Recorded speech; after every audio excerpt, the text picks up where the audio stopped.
Tuesday, February 6, 2024. Please note that a copy of the Open Meetings Act is located on the north wall of the legislative chambers and that an external defibrillator is available at the back wall of the legislative chamber. Please stand for the pledge.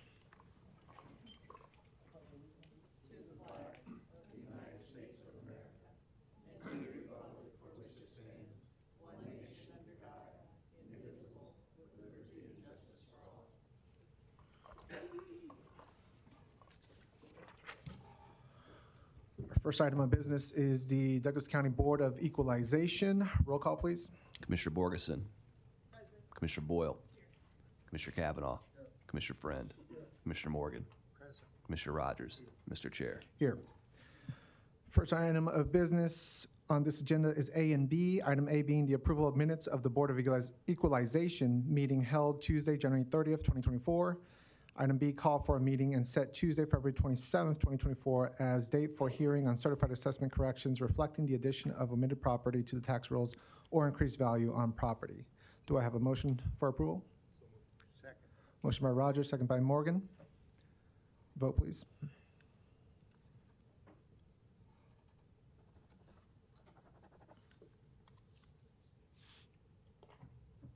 Motion passes 7-0. Next, we have our resolutions, resolutions C through H. Was there anybody here to talk about resolutions C through H before I ask for a vote?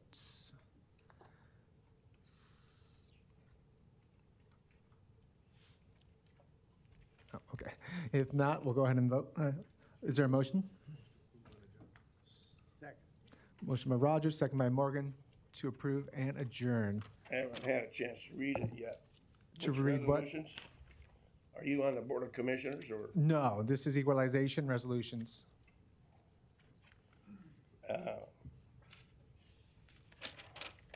I do want to speak about the quit claim deed. That's not a resolution. About what, Larry? That's on the Board of Commissioners. Item F. Oh, it's Board of Commissioners, Larry. So Larry, we're currently on pages 2 and 3 of the whole agenda under Board of Equalization. They're going to vote on the Board of Equalization resolutions.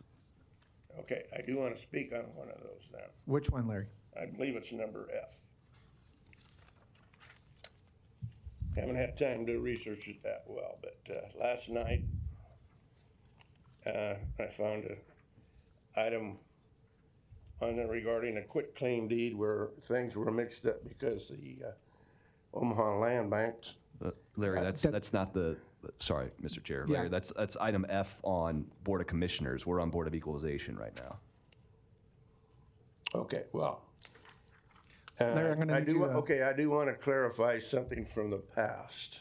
Larry, I'm going to But need you I to sit down. We're about to vote on I don't resolutions want to for miss. equalization. I don't want to miss it because this is equalization. Yes, Larry, we're about to Now, vote. something needs to be explained because it comes up again in that next item. That Which we're going to get to in a minute. Larry. your assessments person made a statement a few weeks This is not open ago forum on assessments, Larry. This is about resolutions C about through they pay H. the tax. I'm going to need you to sit down, please, But when I Larry. read the documents, I'm gonna it need you to sit doesn't down, please, prove that Larry. anybody paid the tax. Deputy, So this is one of those things Larry, I need you've you to sit down, eliminated please. from citizens' comments altogether. all right. Thank you, Larry. Okay. All right. Thank you. All right, we're going to vote on C through H, And C through H and including adjournment. Yep.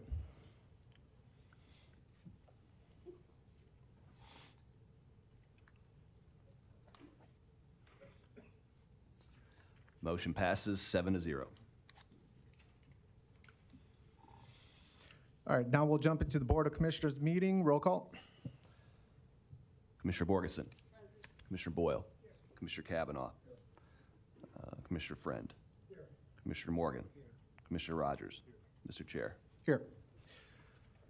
First item is item 1AB, A being approval of minutes of the Board of Commissioners meeting held Tuesday, January 30th, 2024, and B, approval of claims submitted to payment process through Tuesday, February 20th, 2024. Do I have a motion and a second for approval? Second. Motion by Rogers, second by Morgan. You had a comment on this? Which one? Yes. Yeah, which one of the two? A or The B? minutes from last week. Okay. Thank you. Ken Anderson, Irvington. I'm asserting that last week's meeting was held illegally due to the violation of the Nebraska Open Meetings Act, specifically that in the annotations for Section 84-1408, annotations say that the public meetings law is broadly interpreted and liberally construed to obtain the objective of openness in favor of the public. And the action that you took on the 23rd of January removed from your agenda the only compliancy to this particular phrase in the statute. Let me read it again. Broadly interpreted and liberally construed. You have no further items on your agenda that complies with this specificity here. Broadly interpreted and liberally construed. Everything else that remains in the agenda now is a narrow interpretation and a strict construence of the Open Meetings Act. Okay, Mr. Anderson, but what about the minutes specifically? Do you have comment on? I assert that you're approving the minutes of an illegal meeting. Okay, Because but of the this substance of the violation. minutes, I need you to comment on that because that's what we're actually approving. So if you think something's incorrect in the minutes or something needs to be revised. An illegal meeting can be called null and void. Okay, by the but this is not courts. an open forum about the Open Meetings Act. This is about the minutes. So About the minutes, yeah, Yeah. as you approve the minutes of an illegal meeting. is there anything else you'd like to state regarding That's the it. minutes? I appreciate it. Thank you very much. Thank you. All right, we'll vote on A and B.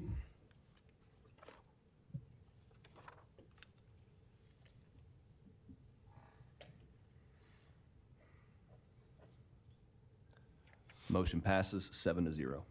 We'll jump into our consent agenda, items A through F. Is there any comments on any of those? Commissioner Kavanaugh? On item F, and this might be following up on something that Larry was bringing up earlier, I'm reading this, and it does give a legal description of the property. This is a resolution to authorize the chairperson of the Board of Commissioners to execute a quitclaim deed conveying Douglas County apparent interest in the specified real property to the OMLB, which I think is the land bank, if I'm correct there. And I'm just looking in here, it gives a legal description of the property, but I don't see that it lists the actual address. And I was wondering, just for the public record, if we could get the actual address of this piece of real estate, because if I am looking for south 44 feet of the north, 132nd feet of the east, 130-foot block 25, I don't know where that's at. And so I don't know if there's someone here that could give it. It is submitted by Tim Dolan from the Douglas County Attorney's Office, and so maybe the county attorney could shed some light on this. Just the address. Teresa here at County Attorney's Office. I don't have the address off the top of my head. What I can tell the board is this is a correction. There was an error made when the property was initially transferred, and so we're simply trying to correct that error. Douglas County doesn't have an interest in the property. We didn't have an interest before, and we don't have an interest now. Is that what you're saying? Yeah, so the property was conveyed to the Omaha Land Bank, and I direct the board to the third whereas in the resolution, and it documents that there was an error in the transfer and that when the deed was issued, it conveyed it to both the Land Bank and Douglas County. And so we're simply trying to quitclaim deed the Douglas County's erroneous interest back to the Land Bank. Okay, I'm just trying to get it clear in my own mind. Did we originally have an interest in this property, and then the conveyance was somehow defective, and now we're correcting the conveyance? I can't go back too many transfers from memory, so I can just tell you about the most recent. The most recent is there was an error, and we shouldn't have gotten that interest, and we're simply trying to correct that. Okay, so again, I'm just trying to clarify this. We do not have a legal interest in this property currently, and we're correcting that in the original transfer. Is that correct? Yes, if you look at the be there further resolved, it says the board recognizes that Douglas County does not have a legal or factual basis for claiming an interest in the property. Okay. But we don't know where this property is from an address point of view. It is simply legally defined here, right? I do not have the address. Right. Okay, thanks. That's all. Thank you. All right. Any other consent agenda items? Which consent agenda would you like to speak to, Larry? Have you changed the rule on consent agendas? It used to be that if you opened it, then it's open to the public. Has that been changed? You can speak specifically to All a right, consent agenda specifically item. to number F. Number F? Yes. Okay. On a late night reading last night, I couldn't help but think about the comedy skit for Wimpy Burger. I'd gladly pay you tomorrow for a hamburger today. When I read through the documents on that, there were like 44, 45 pages. Things changing hands back and forth. The gist of it is, it's outside of the city limits. And the county or the Omaha Land Bank had no authority in that, so they had to issue a quitclaim deed to the county, I believe it was. I've got most of those pages here if you care to read them. But my issue is going through the different land value changes in the history of that property. When it changed hands to correct the quitclaim deed, the values changed again, down to zero again, so that the land bank didn't have to pay taxes. But if the land bank buys it, this gentleman implied a couple weeks ago that whoever buys it pays the tax, not the seller if he was tax exempt. This property was formerly tax exempt. You established a new value, but the land bank doesn't pay it because that new value is zero. When they get ready to transfer it, the new value is set at a much higher thing. And yes, maybe a new buyer that's not tax exempt will pay the tax, but not the former tax exempt property. And this gentleman led us to believe that they all paid the tax. And he needs to explain that a tax exempt organization that gets rid of the property pays back property taxes on that property, because he implied that they do. Would we assess a new owner last year's property tax values, which you said in these documents, 23 and 24, you set the values for that. And it's not cheap, but all of a sudden it's no longer valued at zero. So he needs to kind of explain the process, because it sounds a little bit like, I don't know, fishy. Thank you. Thank you. Any other comments on consent agenda items? I'm sorry, Mr. Chairman. Yep. Is there someone here with an interest in this property? I do not believe so. No? Okay. All right. If not, we'll vote. Actually, Mr. Chair, I did not get didn't hear a motion or a second on Okay. this one. Motion and second? I thought we did, yeah. Otherwise, Rogers, motion, Morgan, second. Okay, thank you. Mm.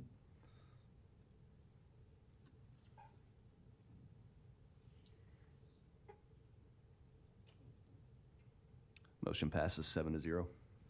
Next, we'll go into item 3 of the agenda, recognitions and proclamations. The first one is a recognition of John Deasis, who worked for the Douglas County Department of Corrections for 26 years. I don't believe he is here today, but we thank him for his service of 26 years in the Department of Corrections. We also have a recognition within the Douglas County Health Department. We do have Dr. Hughes here to help us with this recognition, as well as the employee here that we will recognize shortly. Good morning, Lindsay Hughes, Director at Douglas County Health Department. We have a retirement that is happening in our department. Ms. Sunday Uribe, who is my executive secretary, and she will be retiring on Friday, which is 26 years to the day that she started with Douglas County. She spent her first few years at the 911 center before coming over to Douglas County Health Department, where she's been for, I think it's 20 years, right? So that is a pretty astounding length of time, and we are so grateful for her commitment, for all of the work she's done. For those of you who don't know, Sunday has pretty much been the glue that holds the Board of Health together, and making sure that the Board of Health is happening each month without a hitch, and making sure that well, making sure that I eat and and get things done, and making sure our contracts are going through. She's just had her hand really in a lot of the really, really important work that happens in our department, and we're so grateful for all of those years, and we wish her a very, very happy retirement, and know that it is very well earned. I'm going to read the resolution for her retirement, and then if she has anything she'd like to say, I'll invite her up. All right, so resolved, whereas Douglas County, Nebraska recognizes that its employees are the county's most important asset and resource for providing quality service to the citizens of Douglas County, whereas the county wishes to recognize Sunday Uribe as of the Douglas County Health Department on her retirement and dedicated service of 26 years to Douglas County, Nebraska. Now, therefore, be it resolved. You can't tell she's excited. Be it resolved by this Board of County Commissioners, Douglas County, Nebraska, that the county recognizes Sunday Uribe for her dedicated service to the citizens of Douglas County and thankfully presents this resolution as testimony thereof, dated the 6th day of February, 2024. Congratulations. Thank you. Thank you. Sunday, would you like to say a few words? I do. Working for the county, I have had some spectacular bosses and a lot of fantastic people that I've worked with, including the Board of Health and the county board. And I want to thank all of you for letting me help with all the county business. So thank you very much. Okay. Motion by Rogers, second by Borgeson. Oh, go ahead. Sunday, we did it last month, but on the Board of Health and those that are not here, I want to wish you well in your retirement. You know, when Dr. Poore retired, we named a lot of things that she did, but being in that seat right outside the door, you experienced it just as much as the director. So you went through, as she went through H1N1, Ebola, SCARS, and now you ended with the worldwide pandemic. Zika. So your retirement is well earned, and wish you well. Okay, thank you, Mr. Rogers. Commissioner Borgeson? Yeah, Sunday, back when I was on the Board of Health and you started there, one of the things that I appreciated is what you're demonstrating today is your smile. And you never acted like it was a chore to do work, come to work. You enjoyed what you did, and it really did show. And we appreciate everything that you have done for the county, especially for the health department. But geez, go enjoy your retirement, and I wish you the best. Thank you. Commissioner Boyle, then Morgan. So I know we've never met, but I think your shoes are over here from where you just jumped out of them because you're so excited from leaving. So, but I wanted to say that as someone who's in the health professions too, 20 years is a long time, and you've seen a lot of transition ranging not only from the disease processes that you've been through the health department, but also going through record keeping and all that. I mean, it's quite a career. One thing you said was you thanked the county for, quote, letting you help. It's like that attitude really is going to be missed. So it's greatly appreciated. Like Dr. Hughes said, I've worked with folks like you that are the glue that hold the place together, and so you'll be greatly missed, and thank you for your service. Okay, thank you, Ms. Boyle. Commissioner Morgan? Sunday, just want to thank you so much for your service, and I'm sorry you're so sad today. But thanks a lot, and enjoy the future. All right. Sunday, if you want to come around and shake our hands so we can thank you, and then we'll take a group picture.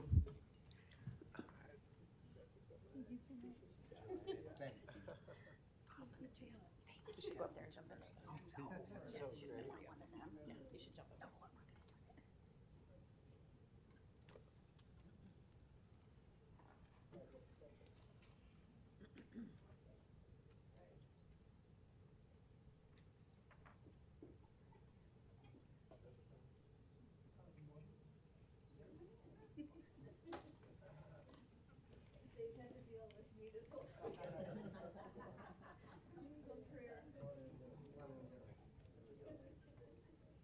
Okay, we ready?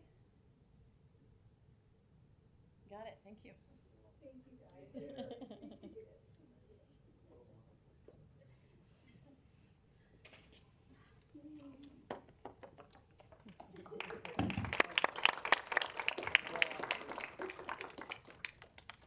The last one we'll vote on.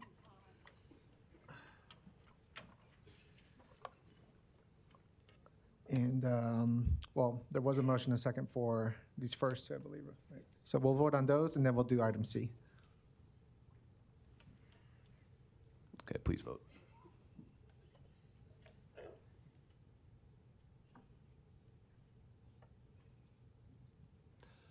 Motion passes 7-0. Our last recognition or proclamation is item C, which I'll pass to Commissioner Rogers. Thank you, Mr. Chair. Resolution reads, whereas in 1776, people envisioned the United States as a new nation dedicated to the proposition stated in the Declaration of Independence, that all men were created equal, that they are endowed by their Creator with certain inalienable rights, that among these are life, liberty, and the pursuit of happiness. And whereas African Americans suffered enslavement, were first brought involuntarily to the shores of the United States as early as the 17th century, and whose ancestors subsequently faced the injustices of lynch mobs, segregation, and denial of the basic rights of citizenship. And whereas in the face of injustices, people of goodwill of all races in the United States have distinguished themselves with a commitment to the noble ideas on which the country was founded, and fought courageously for the rights and freedoms of African Americans and others. And whereas many African Americans lived, toiled, and died in obscurity, never achieving the recognition those individuals deserved, and yet paved the way for future generations to succeed. And whereas African Americans such as Maya Angelou, James Baldwin, Clara Brown, Ralph Bunche, Shirley Chisholm, Frederick Douglass, Martin Luther King Jr., Rosa Parks, Jackie Robinson, Sojourner Truth, Harriet Tubman, and the Greensboro, North Carolina Four, the Tuskegee Airmen, Muhammad Ali, Ella Fitzgerald, and Edith Savage Jennings, along with many others who worked against racism to achieve success and to make significant contributions to the economic, educational, political, artistic, athletic, literary, scientific, and technological advancements of the United States. And whereas the February birthdays of Abraham Lincoln and Frederick Douglass inspired the creation of Negro History Week through the efforts of author Dr. Carter G. Woodson, considered to be the father of Black history, eventually to become Black African American History Month, a month specifically set aside to recognize the heritage and achievements of Black people in the United States. And whereas Black History Month 2024's theme focuses on African Americans and the arts, the African American influence has been paramount in visual and performing arts, literature, fashion, folklore, language, film, music, architecture, culinary, and other forms of cultural expression.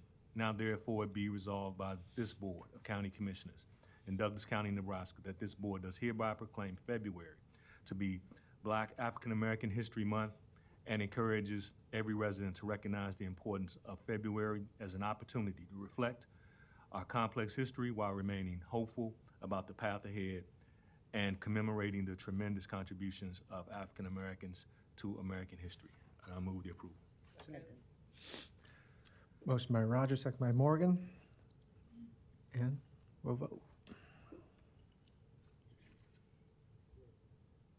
Do you have a comment on this? Please. Okay.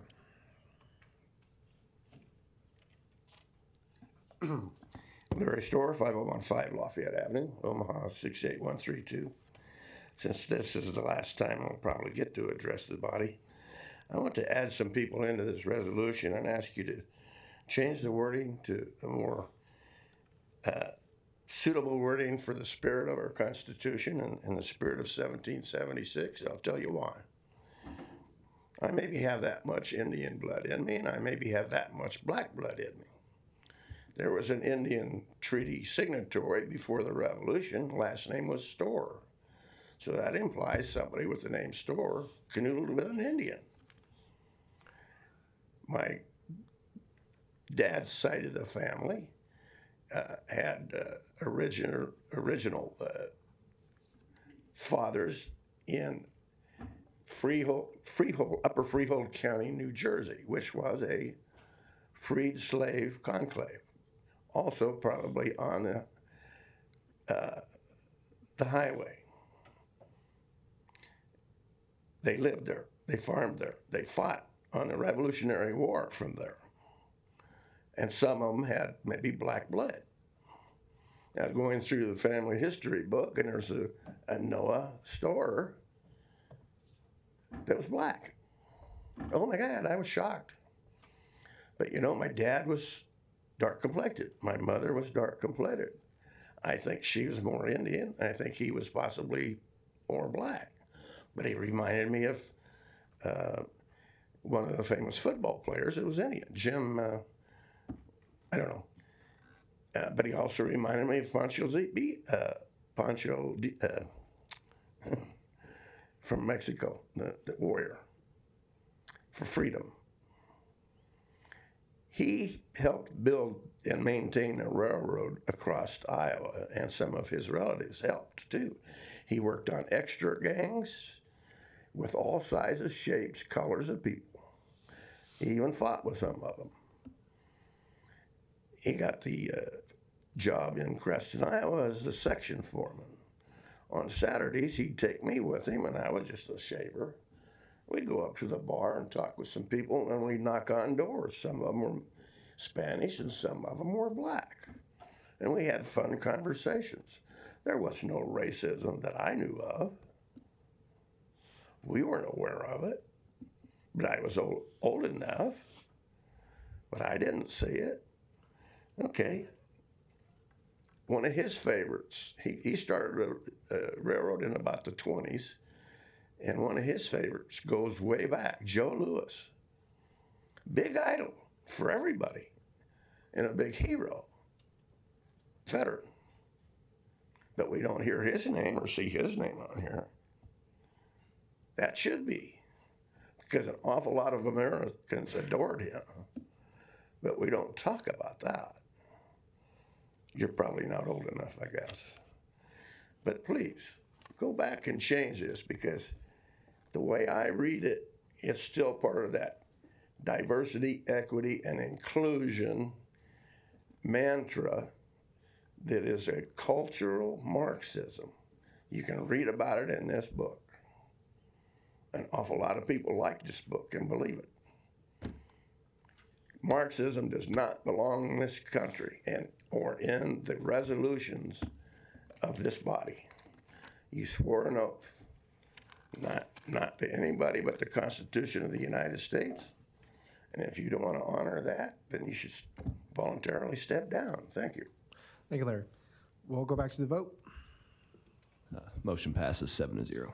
All right, next item of business is presentations. We have one presentation on legislative update, for which Marco Samentine from County Administration will present on 3 bills, and then we will take commentary on those 3 bills. Commissioners, Marco C. Martin, Douglas County Administration. Before you, you have, it's one item, we have 3 bills should be reflected in that item. 2 of the bills, or 2 of the legislative items are, the recommendation is to oppose, or that's what is the request that has been put on the agenda, and then there's one of them is a request of support. I will just do a really brief overview of Commissioner Garcia. Do you want me to go through the oppose or the support one first? Just take it as listed on the agenda, so if you want to start with the support one. Okay, so the support one. So the first one that you'll be looking at, this is the support one. This is LR287CA. Excuse me, LR287CA. And this was introduced by Senator Kavanaugh. It is a constitutional amendment to require the legislature to compensate political subdivisions for any locally imposed revenue source that is reduced or eliminated by the legislature. It has been assigned to the government committee, and actually I learned this morning that a hearing has been scheduled for 2/15. So a hearing scheduled for 2/15, that is LR287CA. And just some really quick background on this bill. It actually would require the state, so it's a constitutional amendment, but it would require the state to provide replacement revenue if a locally imposed source of revenue is reduced or eliminated. So if we had a revenue that was removed by the state, we would then receive some type of replacement revenue or source from the state. So this is being recommended for support by Mr. Kelly.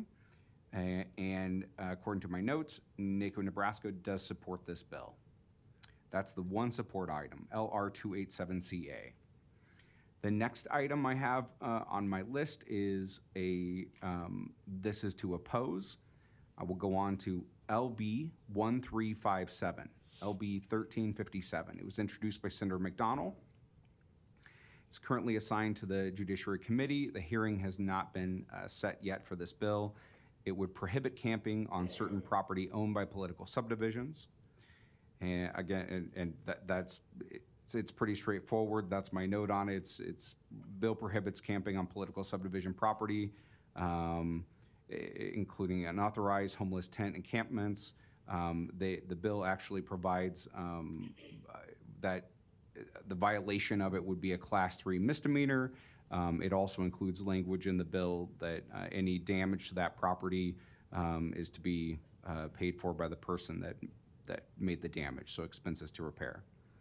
My notes on it are that the bill is being supported by the DCSO, and NACO Nebraska does oppose it. Oh, yeah, I'm sorry. The DCSO is the Sheriff's Office. I use that acronym. My apologies to the board. The remaining item on there is LB 1375, 1375. It was introduced by Senator Lowe at the request of the governor. Changes the powers and duties of county planning commissions and county boards relating to conditional use permits and special exemptions. It's been assigned to the government committee. That's LB 1375. There is a hearing this week on 2/7. That's tomorrow. And actually, Mr. Holm, who is our Environmental Services Director, is here to speak to the bill. But super high level, I'll just give the board background on it, is it really pertains to Planning Commission's duties. It strikes the current requirement to hold public hearings on conditional use permits and special exceptions. And it instead replaces the public hearing requirement with just to receive public comment. Rather than a public hearing. So again, Mr. Holm is here to speak to the bill, and he can answer any questions you may have. NACO Nebraska does oppose it. And those are the three items. Chairman Garcia. Thank you. Appreciate it. We'll jump to Mr. Holm. Thank you, Commissioner. Kent Holm, Environmental Services Director. Just a couple of points about this. The way we are reading this is that this really takes away the public hearing authority, period. And that's a very, from our standpoint, that is not a good thing for public policy. This board, it basically would then shunt all public hearing to this body, which meets at 9 o'clock in the morning, which makes it very inconvenient for folks to be here potentially. Planning Commission meets at 6 p.m. on a Wednesday, and typically that's a much more convenient time. But just the basis of having a public hearing in front of the Planning Commission is really kind of a critical piece of the process for people to be heard on applications that come before the county. The other piece of the legislation that is problematic and troubling is that it designates a 90-day shot clock on applications, on certain applications. And that is also problematic because especially if the public hearing aspect goes away, then it means that first public hearing is in front of you, and that shot clock is ticking. I mean, we're already halfway through the shot clock normally by the time it's going to get to you. And so very problematic if we have issues that we need to, let's say you had to refer it back to the Planning Commission. We've missed the shot. We're at the end of the shot clock already by the time we get through that. So we are very much opposed to it. I know in some of the discussion with my colleagues in other counties, there are a number of other counties that I believe will probably be in opposition to it. NACO is in opposition to it. Happy to address any other questions. Mr. Holm, appreciate it. We're going to jump to questions or comments by commissioners on any of the three bills listed here. Then we'll jump to... I have a comment in Sorry. Yeah, no, I did see that your hand has been up for a while. So first, let me hit commissioners, and then Carolyn, I'm going to go to you after that. Commissioner Borgeson, and then Kavanaugh. Okay, thank you. I'll just run down. I appreciate Senator John Kavanaugh introducing LR 287CA and hope that the board would support this. As we had long discussions last week about legislation that the state is talking about various ways to limit our ability to provide our services, such as eliminating the inheritance tax without any replacement revenue, capping us at a certain amount that we aren't going to be able to go above. Those are things that impede us to do what we are supposed to do for the citizens of Douglas County. So I appreciate the senator introducing this and think we should definitely support it. I'll jump real quick to LB 1375 and just agree with what Mr. Holmes said. NACO had a discussion about this at our legislative meeting, and there were many comments from various commissioners and supervisors from across the state that said exactly what you said. And so I would hope that we would oppose that, anything taking away the process that's in place here at the local level. And then LB 1357, again, I hope that we oppose it. I have been a strong advocate for many, many years about not criminalizing social issues, and homelessness is one of them. There are lots and lots of good people in this community that are working on the homelessness issue, and many, many better ideas than criminalizing homelessness. The fact that we would, again, charge somebody with a misdemeanor sends, I mean, it would just be on a downward spiral farther than where this individual is at. And besides the effect on the humanness of it, this also affects county taxpayers.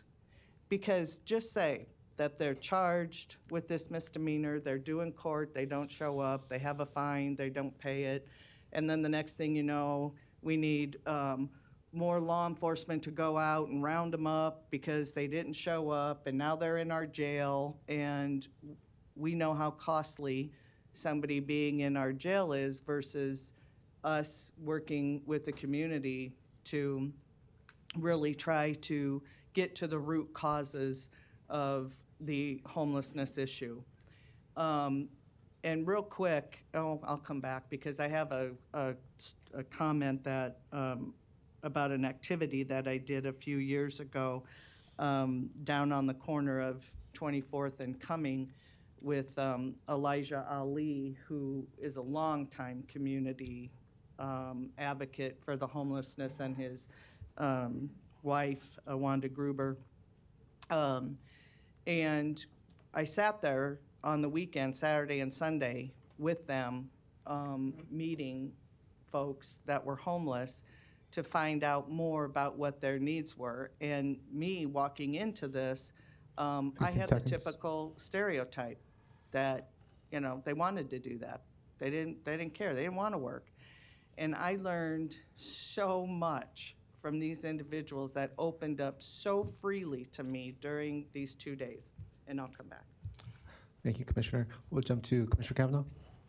Thank you. I would also generally support this overall resolution, but specifically on LB 1357, prohibit camping on certain property owned by the political subdivision. Well, I'm a camper. I've camped all over the state. I don't know. I probably camped on public property, not designated as a campsite. I don't know that that's a crime or should be a crime. I don't think it's a crime now. I'm reminded in here in the context of the homeless question of a quote from Will Rogers, who said, you know, it's not a crime to be poor in America, but it might as well be. And this is a good step towards that direction of criminalizing, you know, those people unfortunate enough not to have a permanent roof over their heads.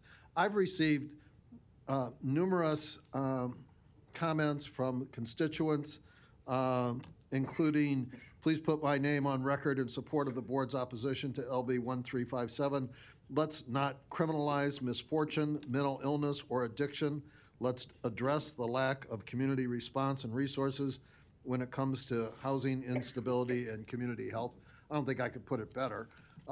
This is just a bad response to an unfortunate condition, but it could also include, you know, regular campers out there in the great state of Nebraska, which is, by the way, a great place to camp, who are just unfortunate enough to be on a piece of property owned by a political subdivision and plant their tent or have a sleeping bag. I mean, this almost specifically describes what me and countless of my friends and relatives have done for generations in this state. So on a lot of different levels, this thing is just not well thought out, and I'm glad to join in the board's opposition to this proposal. Thank you. Thank you, Commissioner Cavanaugh. Commissioner Boyle? I couldn't agree. It's on? Now, there we go. Okay. I couldn't agree more with my colleagues. I mean, Commissioner Borgeson really nailed it on the head, as did Commissioner Cavanaugh. First, of course, this is going to be a financial cost to the county. So if you look at it without even considering the people involved, it's a bad financial decision for the county to support this. But second, again, to criminalize social issues is really just bad for humanity.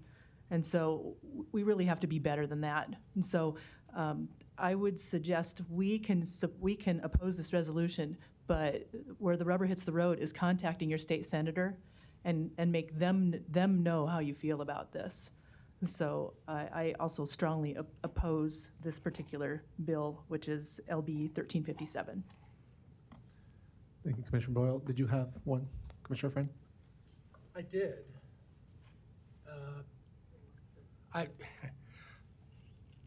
I have a. Are we going to take all of these at once, or are we going to individually vote? What point of procedure here? Are we voting as a whole, or are we going to vote individually on them? If there's consensus to do the bracket, we can do a bracket, but if there's a request to do them separately, we can do them separately. Yeah, look, no surprise, obviously. There could be 10, 20, 30 bills in front of me. There could be 1, 2, or 3. And it always comes down to the unintended consequences when you read the language. Let me give you an example. A legislative resolution 287CA, you're actually asking the citizens of the state of Nebraska to change the Constitution of the state of Nebraska. Now, we're unique. Everybody knows it. Everybody in this room knows it. Most people know it. We're unique in the United States. I think Maine is the only other one. We have a unicameral legislature. So it's always been very important to me to make sure that the citizens of the state of Nebraska have an opportunity to vote on legislation, to make their voice heard on legislation, because they are the second house. So I've always had difficulty with legislative resolutions. And this one is no exception. And let me tell you why. Unless I'm mistaken, I like this resolution.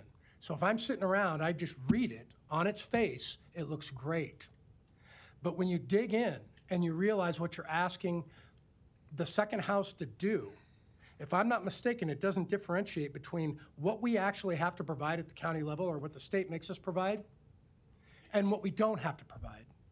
So we're essentially saying that the legislature can, if they reduce or eliminate a locally imposed revenue source previously available to a political subdivision, us, the legislature shall appropriate the funds each fiscal year to compensate that political subdivision for that reduced amount.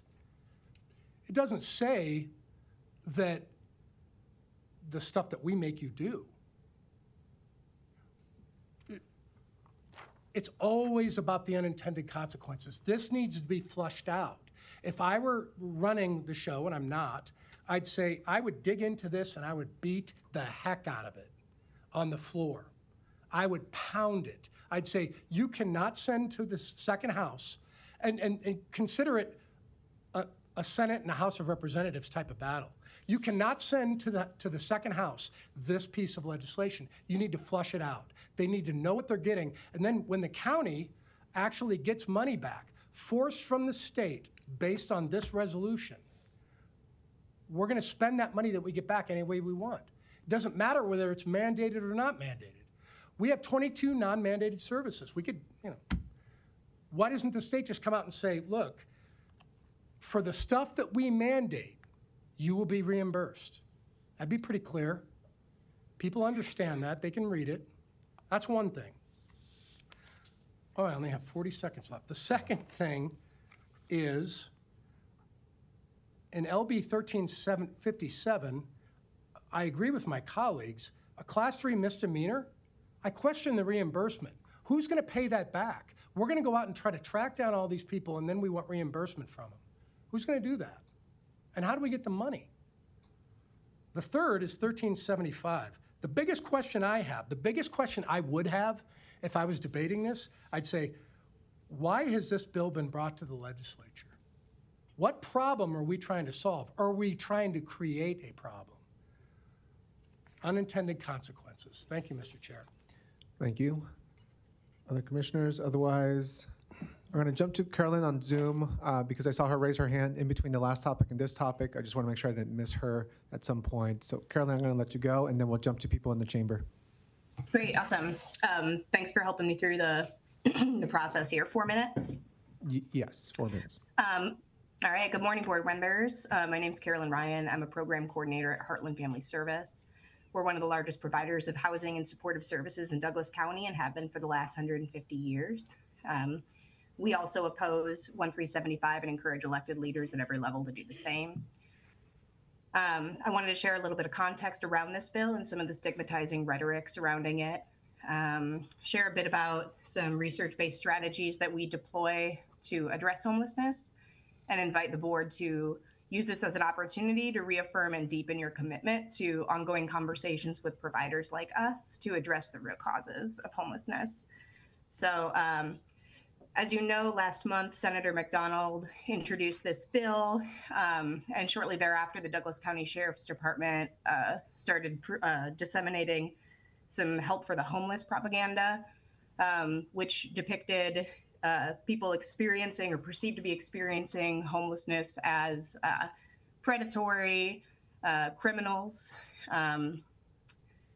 Numerous cities across the city have heard cases which would, where plaintiffs that experience homelessness assert that their constitutional protections against cruel and unusual punishment are violated by the criminalization of homelessness. And courts across the country have determined that yes, especially within municipalities where there's demonstrably not enough shelter and not enough affordable housing, it is cruel and unusual punishment to forcibly incarcerate someone for up to 3 months for trying to exist and survive outdoors.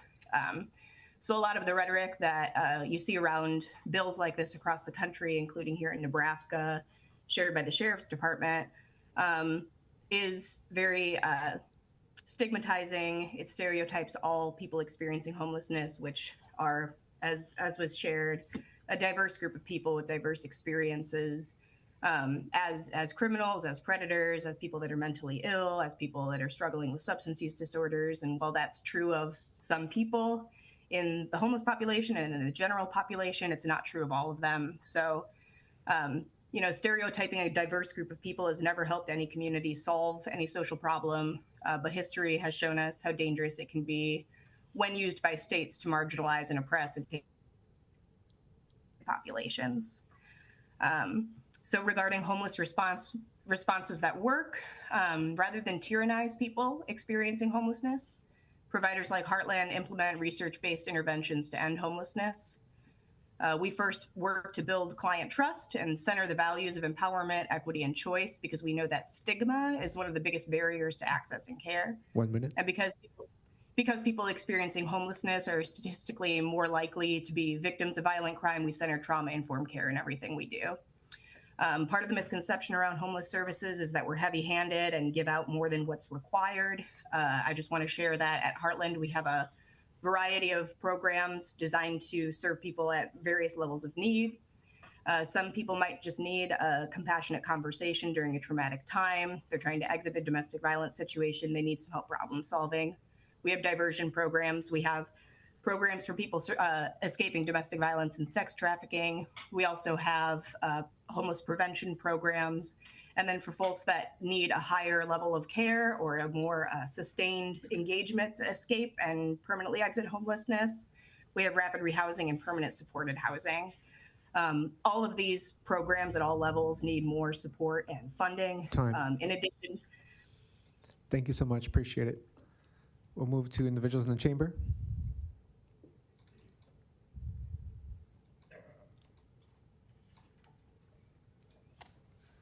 Does this work, Commissioner? Sweet.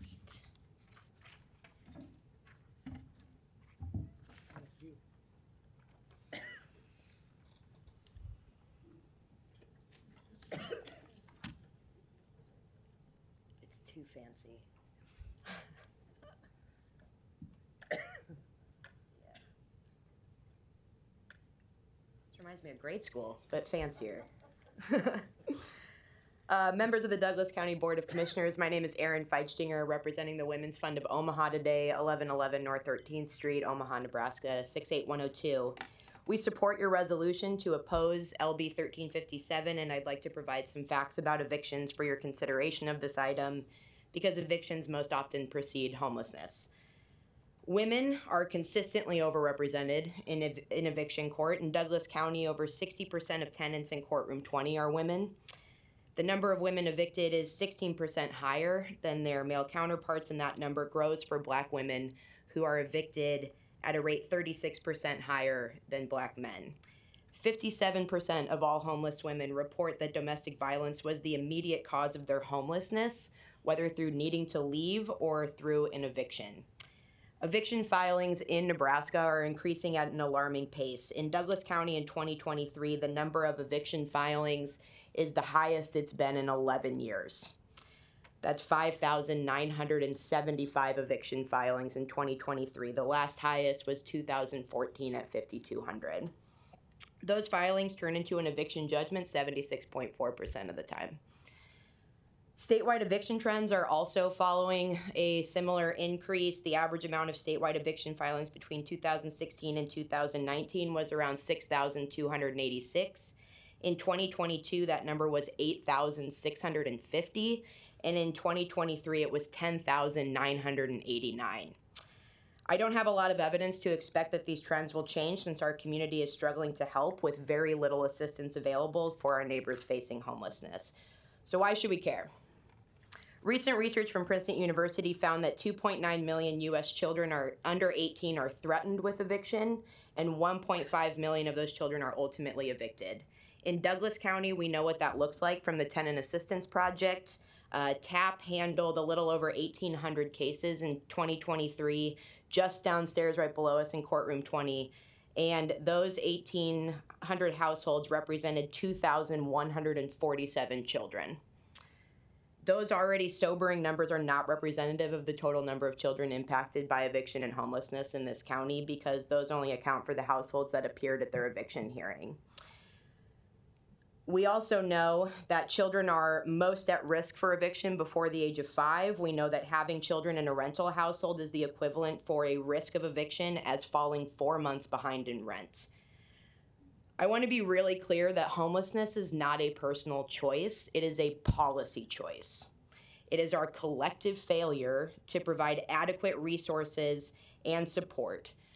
And I'm allowed to say this, but the organizations behind me are probably not. It is incredibly insulting to every single person in this community who spends their time trying to help folks experiencing homelessness who take on the collective trauma of this community every single day that no one else wants to deal with, to then turn around and undo all of that work by saying, let's just put them in jail instead.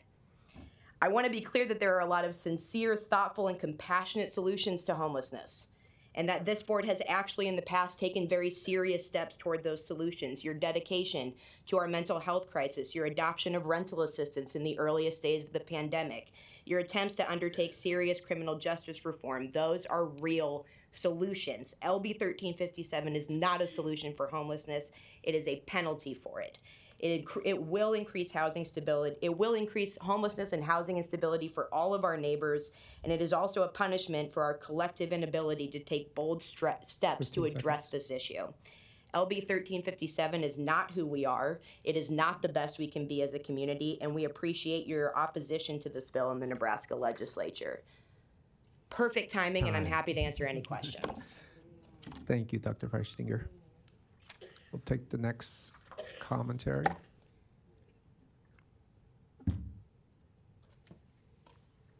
Ken Anderson, Irvington. I am so glad to hear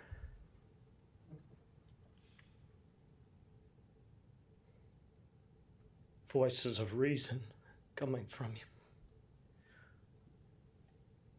I especially appreciated what Carolyn said.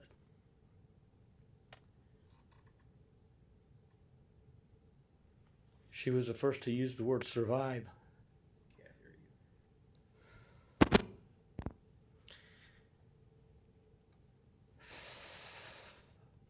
Yes, I was homeless with wife and children. And we were just trying to survive, and we were not littering. We were not a threat to anyone. We were not breaking any other laws. And the word camping is not what we would have used. It's not the terminology we would have used for what we were in. We weren't camping. And if this LB 1357, I should say, is trying to address homelessness without stating the word homelessness, by using the word camping,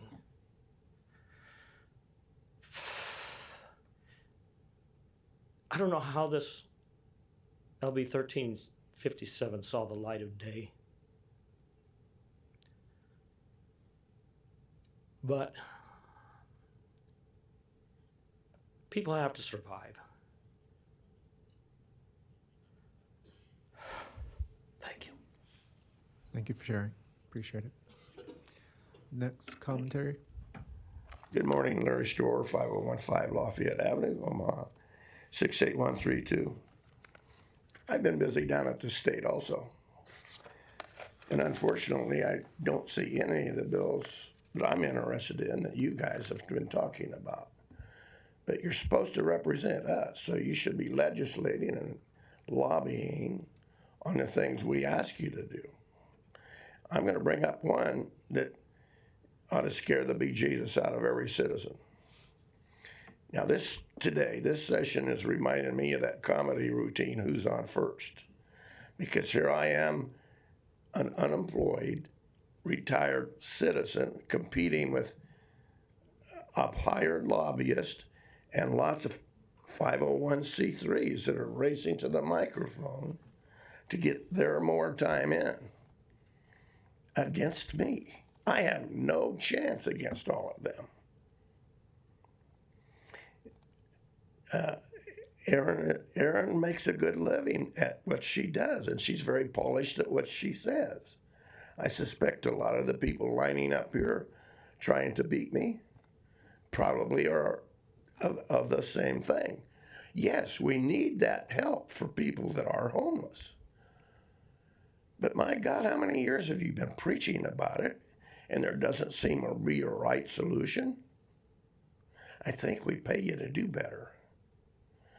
But we keep shelling out more money to the people that are lining up behind me. And you guys keep saying, well, what are we going to do when the money stops? You got to ask the citizens about that. Now, LB 1390 is one of the nationwide efforts to shut citizens down. It can make a criminal out of people like me that question what happened in the 2020 elections that you people will not discuss, that you people deny. All across the state of Nebraska and the country, the election people deny it. They will not look at the evidence. But people like me that keep pushing the issue it's been introduced, it's not scheduled for a hearing yet, can be charged with a crime for challenging it, for spreading fake information. Excuse me? That's not what government's supposed to do. This symbol means Uncle Sam is we the people, and we're pointing the finger at you guys. You can do an emergency proclamation or resolution today to have a full discussion of this and the Open Meetings Act and why you're violating it or not violating it, and bring the county attorney down here because the attorney general refuses. Thank you. Thank you, Larry. Other commentary? Hi, my name is Whitney Gint, 2451 South 38th Street here in Omaha. I am a professor at the University of Nebraska, Omaha, and my area of expertise is rhetoric surrounding homelessness, so I really appreciated what Carolyn had to say earlier. And I also appreciated the gentleman who came up here and said we wouldn't have called it camping. Commissioner Kavanaugh, I appreciated you talking about your affinity for camping around the state, but I think we all know that this bill is not aimed at recreational campers. It is aimed at those who are doing so out of necessity, and I think it's really important that we recognize that. People who camp out of necessity may be camping because there's no space in the shelters. They may be camping because they're not allowed in the shelters, or because camping offers a sense of safety and community that they can't find in other spaces. Those who do not camp out of necessity may not see it this way. They may see the camps as an eyesore, or even jump to the conclusion or listen to the sheriff's department rhetoric about this being a threat or a problem for public safety. But the real vulnerability is to the people whose lives have brought them to this necessity. The real threat is to our state if we choose to criminalize homelessness, to treat homelessness as a crime. As you mentioned, it is not a crime to be poor, and it makes no sense to slap a misdemeanor charge on someone whose struggle to survive is causing no real harm to others. In my mind, the real crime is this proposal, and I thank the commissioners for standing in opposition to this legislative proposal. Thank you. Today in support of your resolution to officially oppose Nebraska's legislative bill 1357. I have spent my entire adult life advocating on behalf of our neighbors experiencing homelessness. In my 22nd year of housing and homelessness advocacy in our community, I've witnessed tremendous strides in person-centered, housing-first policies that are creating successful outcomes for our community's most vulnerable households. As the representative of our local continuum of care, I am personally responsible for carrying out the annual HUD Continuum of Care Program Notice of Funding Availability, also known as the NOFA, competition. This is the annual competition for very limited federal funds, and it is a highly competitive and performance-based competition. Performance is paramount to increasing these federal resources here locally to address homelessness. Just last week, the awards were announced from the 2023 competition, and we procured an additional $450,000 over last year's awards. Moreover, it was also a record-setting year for the entire state of Nebraska, procuring $16 million across all 93 counties. That's something we should be celebrating today versus why we are here. If we start to criminalize homelessness, locally or across the state, local continuums are going to be handcuffed from bringing in additional federal resources, and we risk losing existing projects that have been in our community for decades. We are explicitly asked about our local efforts to combat homelessness in our annual application, and legislation like this will certainly jeopardize that.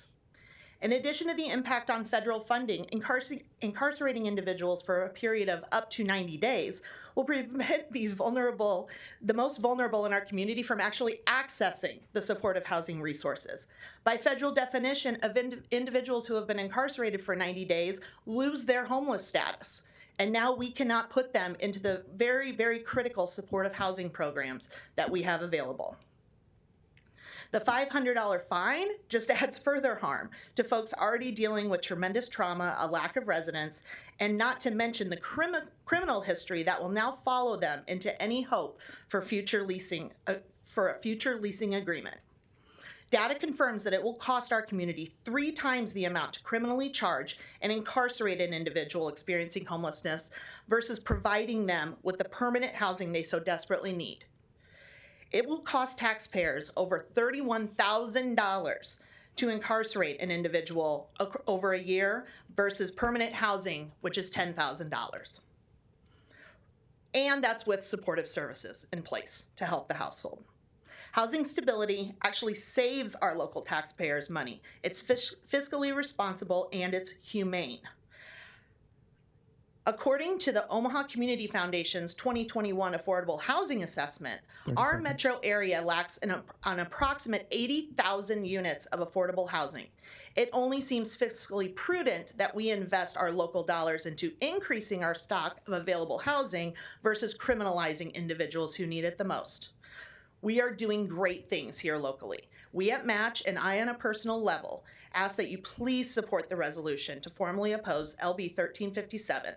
Your neighbors experiencing unsheltered homelessness in Douglas County, as well as the collective of agencies represented here today, ask that you don't further handcuff our ability to house our most vulnerable neighbors. Thank you. Appreciate it. Next commentator. Hi, I am Jill Lynch Sosa, and I am the executive director for the Society St. Vincent de Paul. And I have a lot of the same information that has been shared here, and I'm really happy with what you all have said. So instead of kind of repeating some of those things, I want to share with you something that just happened recently, about a month ago, with some of my friends over here.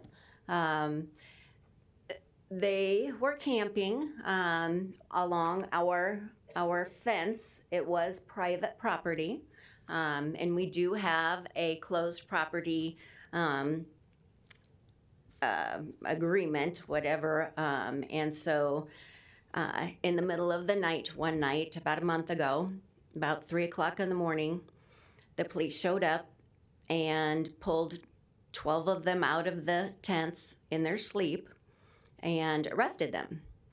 And because of that, Chewy, who's sitting on Chrissy there, ended up at the Humane Society along with 2 other dogs.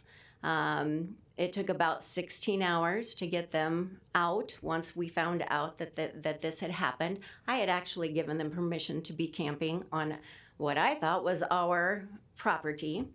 And thank goodness with the city, we were able to get their charges dropped and sealed.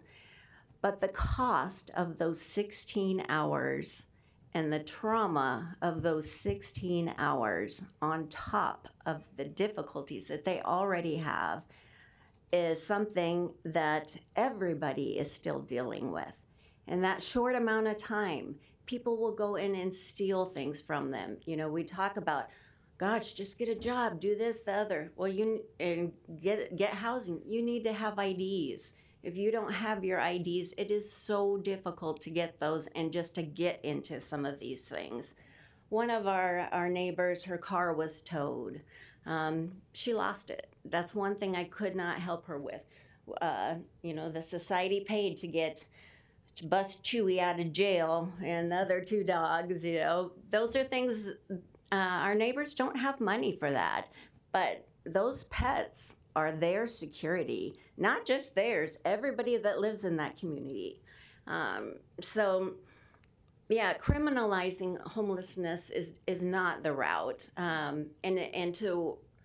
We have to be humane. We have to see the dignity in individuals.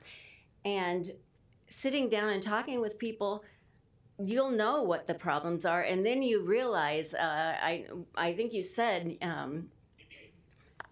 Marion, that you learn the stories, and then you realize it's not just go get a job. It's I have to have IDs. Then I have to have a way to shower and change my clothes. Then I have to get transportation to this job. And our transportation system, let's face it, it's not great if you're trying to get a lot of different areas, and you have to have money for that transportation. And you need all of this before you can even get started. And it's challenging. Everybody's doing such great work, and we try to work together, one person at a time. We can help one person at a time, but I guarantee you, if you get to know these people, you would have a totally different view of what homelessness is and the situation there. So thank you all. Thank you all for what you're doing for the city too. It's a tough job. I know you can't win all the time, but thank you very much. Thank you. Appreciate it. Any other comments? Good morning. My name is Emerson David Calderon Lopez. I'm originary from El Salvador, Central America. We're a country, the United States of America says Central America is a country and never had a president before. But the point is, after falling in love with an American citizen and being in this situation, after making over $55,000 a year without worries and at least be able to see a whole year in advance, but then you're in this. They rejected your own self for food stamps when your son is born, and they receive a letter when I'm in this 2024, 2023 position that ineligible alien to be able to get food stamps. But I'm allowed to be in this country until July because I have a next master hearing. So that I now add a new trauma to this, and they get beaten by police dog, rotated 3 times in the ground, and I cannot labor under that table. And if I labor and anyhow I run my social, yeah, I do have a social, thanks to Obama, well, it's a new trauma.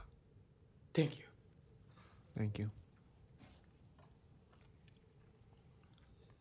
Hello, my name is Melissa Neuenfeld. My address is 540 North 77th Circle, Omaha, Nebraska. I've never done anything like this before, and I'm terrified to be here. I'm a registered nurse. I work in emergency medicine and mental health care. And because of my frequent contact with my neighbors experiencing homelessness, I was called to do more to serve this population.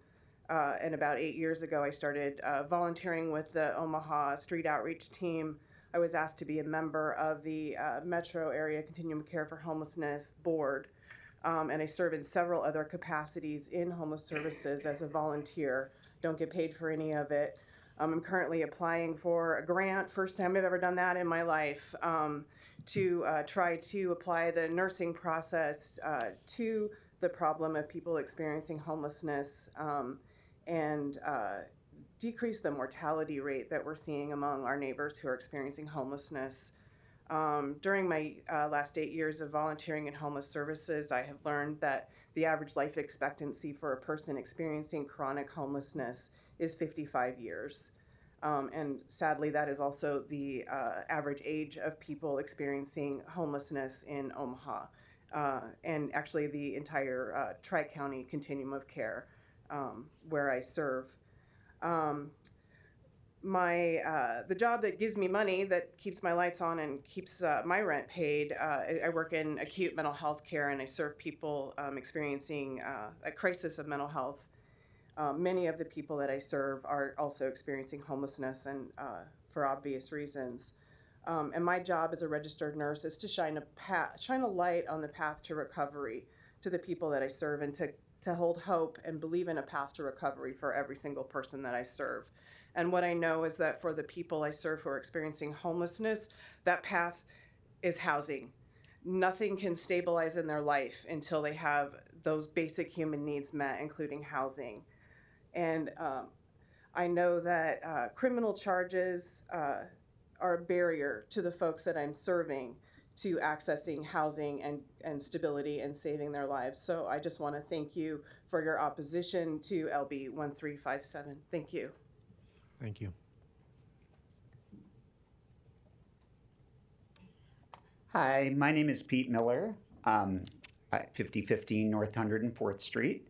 I've been a part of Omaha's street outreach team for 13 years, and for much of that time, I've also worked as a housing case manager working to get folks off the streets and into their own apartments. As anyone who works in homeless services will tell you, two of the top barriers to housing are criminal history and lack of money. So the idea that you can reduce homelessness by making homelessness a crime with a fine defies logic. Unhoused people are not the problem. Homelessness is the problem. A lack of treatment beds for people struggling with addiction is a problem. A lack of affordable housing is the problem. We don't have enough psychiatrists or therapists. We don't have enough outreach resources. LB 1357 doesn't even pretend to address any of those core issues. Instead, it's trying to make criminals of our neighbors who are struggling the most, who have the least, who are already extremely vulnerable, who need to be allowed the compassion and time it can take for them to build trust with people with resources and services that might actually help them, not the trauma of police raids, fines, criminal charges, and threats of incarceration if they don't get housing. LB 1357 just boggles the mind, and I'm very relieved to hear that you are opposing it. So thank you for opposing it, and thank you. Thank you.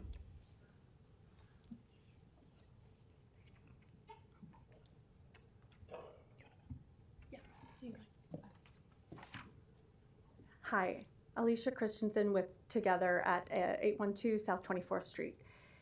I am providing some information about some of the various research and talking points that a lot of people have discussed here for your reference, and I have sources on all of that material too, so just go ahead and reach out to me if you would like some more background information on that as well.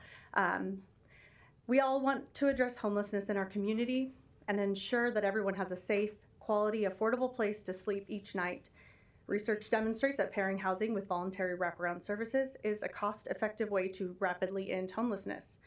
Together, like all of the organizations in our continuum of care, use this evidence-based approach to help people exit homelessness and find housing stability in the long term. In contrast, there's no evidence that criminalization helps address homelessness. It only temporarily addresses the visibility of people experiencing homelessness.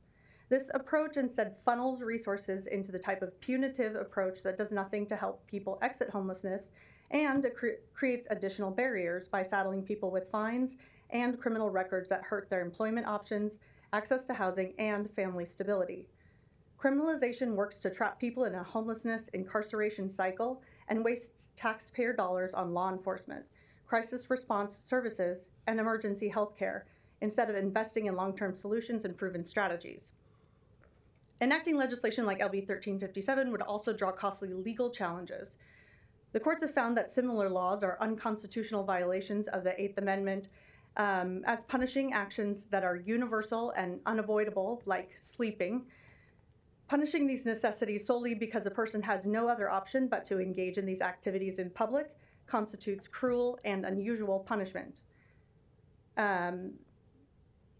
Finally, we know that homelessness is a solvable problem, and we're better off when we work together to solve problems. So I appreciate the Douglas County Commissioner's support for the proven, productive, and cost-effective solutions used by Together and the metro area continuum of care for the homeless.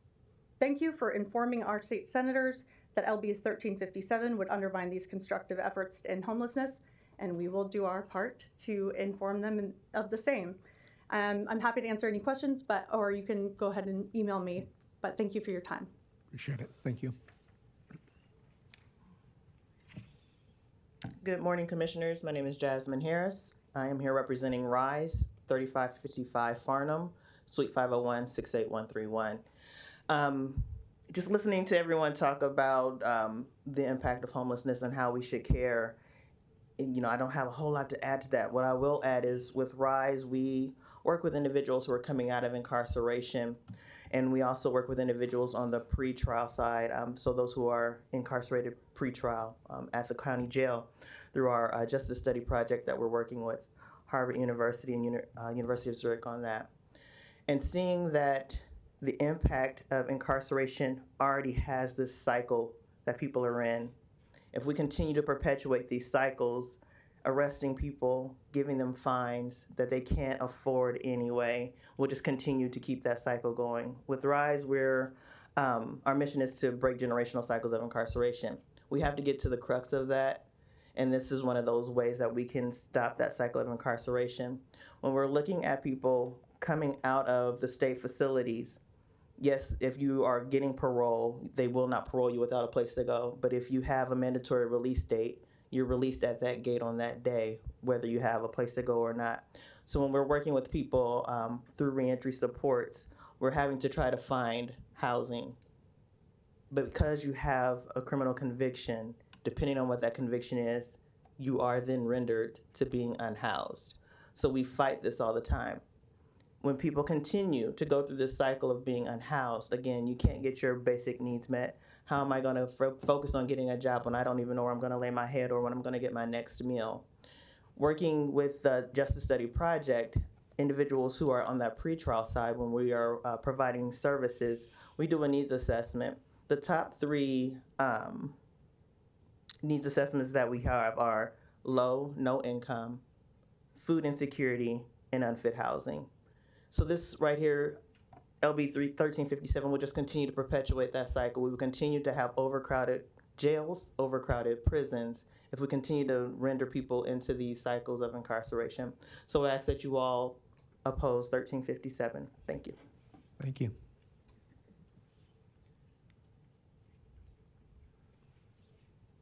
Good morning. Nicole Ingalls, 7252 North 33rd Avenue, just here as myself. And I want to also support your opposition of 1357.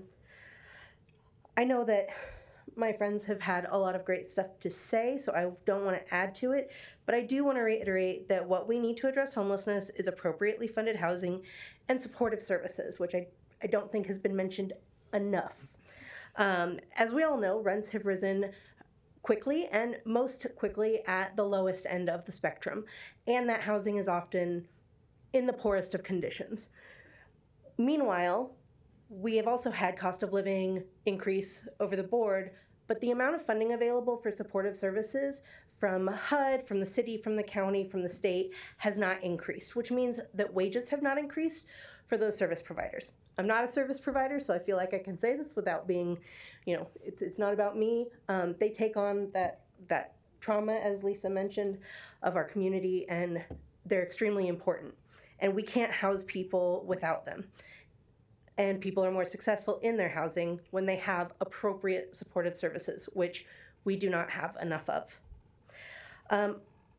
So I'd like to just note that LB 1357 does not provide for any of that. It doesn't provide for services. It doesn't provide to address the myriad reasons why people cannot or do not enter shelter. Chewy, who is adorable, is not allowed in most shelters. And so that keeps people out of shelter. There's no money to build dog kennels. There's no money to provide space for opposite sex couples who are caregivers for one another. And we don't have a place for those folks to stay. So instead of doing anything to address this issue, even if we're not providing permanent housing to address the issue of temporary emergency shelter, LB 1357 doesn't do it. Further, I know that this county board has been very supportive of addressing racial inequities in our community. And we don't have a breakdown of who is unsheltered versus who is sheltered and the racial demographics there, but I can tell you that approximately 30% of our homeless population between the Tri-County area that Match serves is either Black or Native American. Those two groups represent less than 10% of our overall population in the Tri-County area. So by slapping fines and criminal records on people for this issue, for camping, staying outside, on in an area that is already rife with racial disparities would only make things worse, would not help our goals, and would take us steps back. Thank you. Thank you.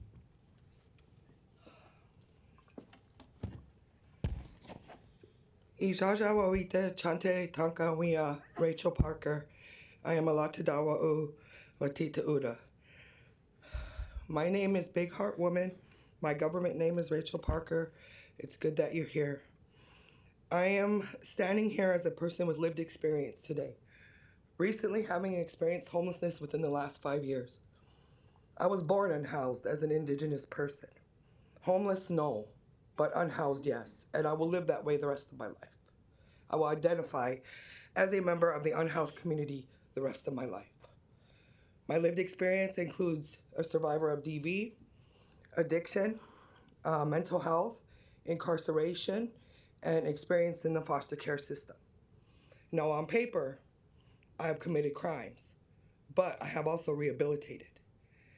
The things in parentheses that you don't see about somebody with lived experience is I was on probation and I successfully discharged my probation 6 months early. Because as a person of recovery, I got sick of my own stuff. So that was on me to make those changes. And in 5 years, I can tell you, this has been my navigation through the homeless response system. Homeless, to shelter, to sober living, to transitional housing, to an apartment, to my own home just recently. 5 years it took me to get to this point. A lot of hard work, a lot of supports. Today, I am the Training and Lived Experience Coordinator of Reimagine Omaha, a nonprofit that was recently started and founded by frontline workers. I am representative of a lived experience person. So what we do now, there is not funding. So what do? Human-centered approaches, partnering and collaborating with these organizations together, match, to provide trainings, human-centered. We cannot continue to put a Band-Aid over what the real issues are. Now, I'm just my own person.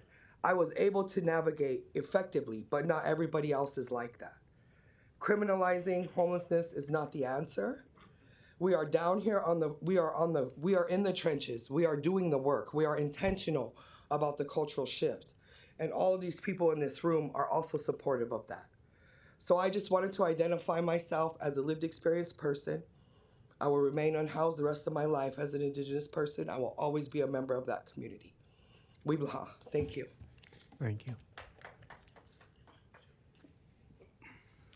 Team as 2709 Dewey Avenue, specifically LB 1357.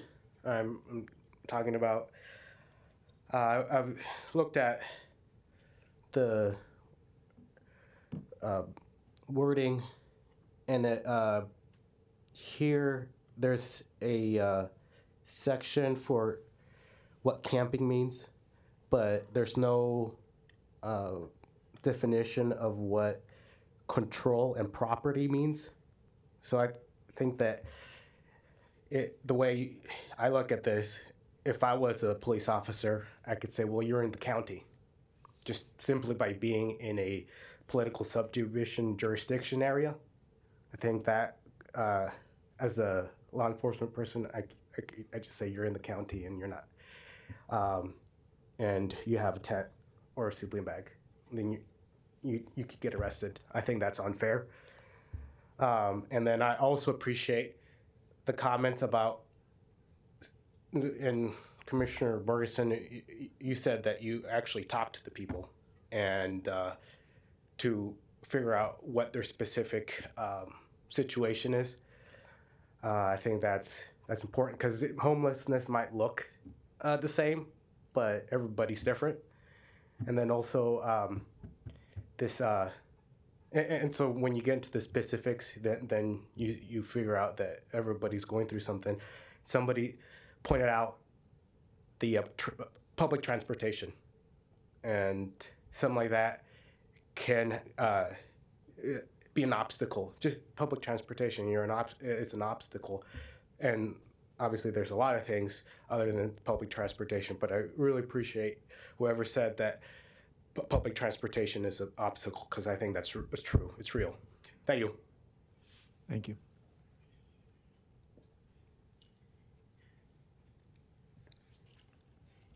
Hello, my name is Casey Lopez, and I live at 4114 North 23rd Street, Omaha, Nebraska. As some of these other individuals, I've never been to one of these before, and I've never been up here, and so I have not a clue. But first and foremost, I would just like to thank you all for opposing 3157, LB 3157. I am also an individual with shared lived experience. There was many years, many nights that I slept on these streets because I had nowhere else to go. I've been in almost every one of the homeless shelters, and I struggled in my life being an unhoused individual. I am no longer unhoused. The services here in Omaha were sustainable, and they were able to uplift me and get me to a point where I'm on my feet, and I currently am able to give back to the community, to the individuals that we serve in the homeless system and others. And I don't have this long speech or all this important information to give you, other than the fact that I couldn't imagine how much more traumatic it would be to be charged with a crime for just trying to survive. And so I just want to thank you all for opposing this bill. Thank you. Appreciate it. Other comments on this item, legislative update? Otherwise, we'll take up, Commissioner Kavanaugh. Thank you. And I'd like to thank everybody for their comments here. This has been very informative. Just so you know, this is tied into a lot of bigger issues that we are involved in. And if you want to actually stay informed on that, stick around today for the discussion of the $30+ million that the county anticipates investing in jailing mentally ill people. That's on top of the tens of millions of dollars that the county invested in jailing children, primarily children of color, in the empty building across the street. These are related to the issues that you're talking about. We lock up people who are poor, people who are of color, people who are mentally ill, and you need to be involved in those discussions if you want to follow the money. Imagine what you could do for the homeless population of Omaha with $30 million. Well, if you stick around today, you're going to hear a discussion of spending that $30 million on locking them up. Many of the homeless, mentally ill, need hospitalization, medical care, not incarceration. The same with children. The same with people with chemical dependency problems. You need to be involved in these discussions. These are building projects. These are not help you projects. And if you want to have an impact on what goes on in this town, particularly all the folks here from the not-for-profits involved in the homeless question, well, where are you on these discussions when the limited resources that we have are channeled into incarceration rather than helping people with their real problems? I urge you to stay involved. I'm glad you're here to talk about this particular bad bill, but I urge you to stay involved on the real questions of resources that go by the wayside. I don't hear from people on those questions. Well, stick around today, because that discussion is going to happen today, and it's been going on for years here. So if you want your voices to be heard and you want to have a real impact on homelessness and mental illness in Douglas County, come and talk about these things sometimes, not some bill down in the legislature which may or may not go anywhere. These are real dollar and cents resources that aren't going to be spent to help anybody who's homeless in Douglas County unless we want to lock them up. So, wise up about what's going on here. What's going on here is big money going into building projects to incarcerate people. Does this ring any bells with any of the folks out here? This is what's going on. This is the important thing. Follow the money. Stick around today. Thank you. Commissioner Rogers. Mr. Chair, I just want to say there's nothing more to add from this end. I just want to say thank you all for you all testifying.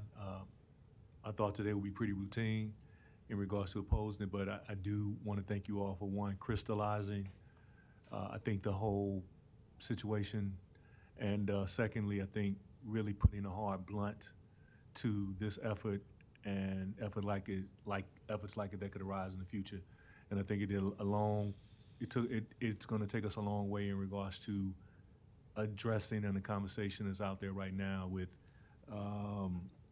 affordable housing, and it'll go a long way toward the record and contributing where the issue goes. So I just want to thank you all for your time today. Thank you. Commissioner Borgerson? Oh, go ahead. Well, I was going to make, I would like to take legislative resolution 287CA separately. We will. And vote on the, okay. Just want to make a point of order. I too want to thank everyone for being here, and especially those who have the courage to come forward and tell us your stories of where you were and where you are. And what I hope is that we hear more of those, because what we constantly hear is the negative. And what we need to hear and give people are those stories of success and a glimmer of hope that this can happen. You can become out of homelessness, and we have resources and help there, but people, again, we need to be more positive and hear from people who have actually done it, because whether you believe it or not, it does make a difference when they hear somebody else, a peer, they hear their story, that they have come out of homelessness and this is how they did it. We need more success to give that hope. And really, bottom line is the key in addressing homelessness should start with housing. And housing first scares a lot of people, but think about it. If you're homeless and you're worried about where you're going to sleep at night, you can't take care of or worry about the other issues that you need to tackle. But if we give them a warm place to lay at night and get up in the morning and work on those things, it's been proven that it is a successful way to intervene and help, much, much more than these punitive measures like criminalization. And in my opinion, this bill is nothing more than a copycat that's going around the country, both criminalizing homelessness as well as mental illness. So watch. I mean, I think Tennessee was the latest one I saw, which was almost identical to what we're looking at here in criminalizing homelessness. And so, again,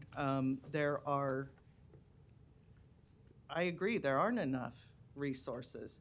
I also disagree with the comments that Commissioner Kavanaugh made, because he's misrepresenting what we're trying to do with those that are in our jail struggling with mental illness, and we can talk about that at a later date because it was wrong information. But with that, I do appreciate all the work that you do. You're out, you're the boots on the ground. You are the ones who are, again, doing the point in time, making contact, the street outreach, going out there when you get a call. And I've called on folks who I see are struggling, and the street outreach people come out and try to really help the individuals at where they are. And so I appreciate all of you. I appreciate you all for being here, and I really do hope that this legislation doesn't see the light of day. Thank you.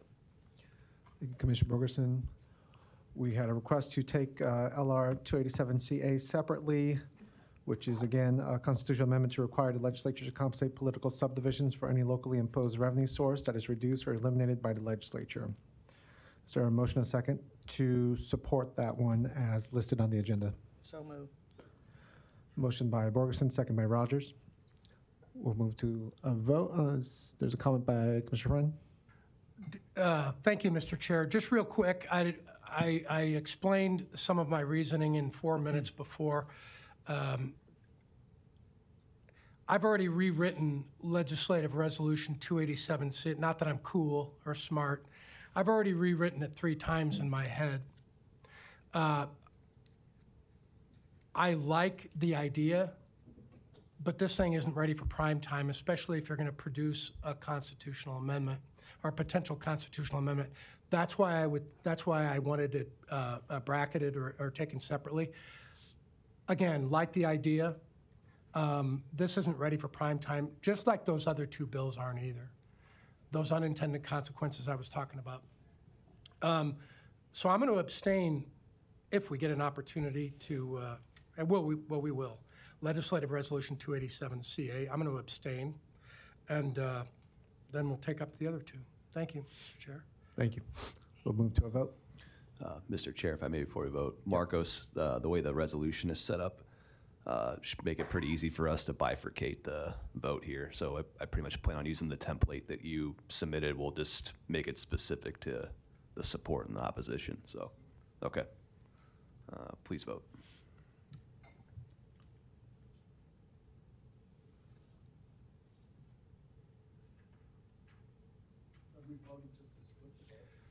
No, it's just to support LR 287CA. Motion passes. Commissioner Friend abstaining. All other commissioners voting yes. All right, so if the board desires, we can take up LB 1357 on the camping/homelessness, and also LB 1375 related to county planning commissions and county boards and conditional use permits and special exceptions. Motion to oppose by Borgeson, second by Rogers. We'll move to a vote.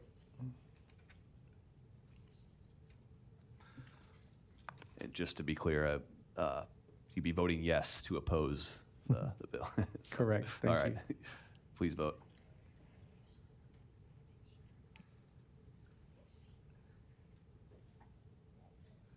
Motion passes 7-0. Thank you. Thanks everyone who came today. We'll move on in our agenda.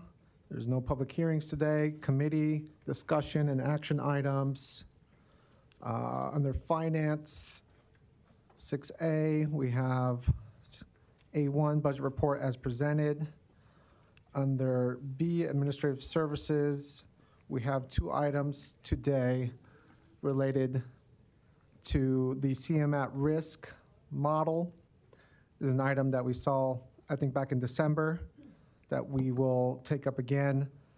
We're gonna first discuss B2 because B2 is the one that authorizes the CM at risk. And if that moves forward, then B1 is related to who makes up the committee for CM at risk. So we're going to take up B2. We have Mr. McGill, who's going to give a quick recap of what exactly CM at risk is and what we're approving there, and we'll go from there. Thank you. Good morning, commissioners. Jeff McGill, Douglas County Public Properties. You're correct, this item is placed back on the agenda to seek the approval of a construction delivery method called Construction Manager at Risk, or CMAR. Public Properties think this is the best fit for this project for the Douglas County Department of Corrections Mental Health Project.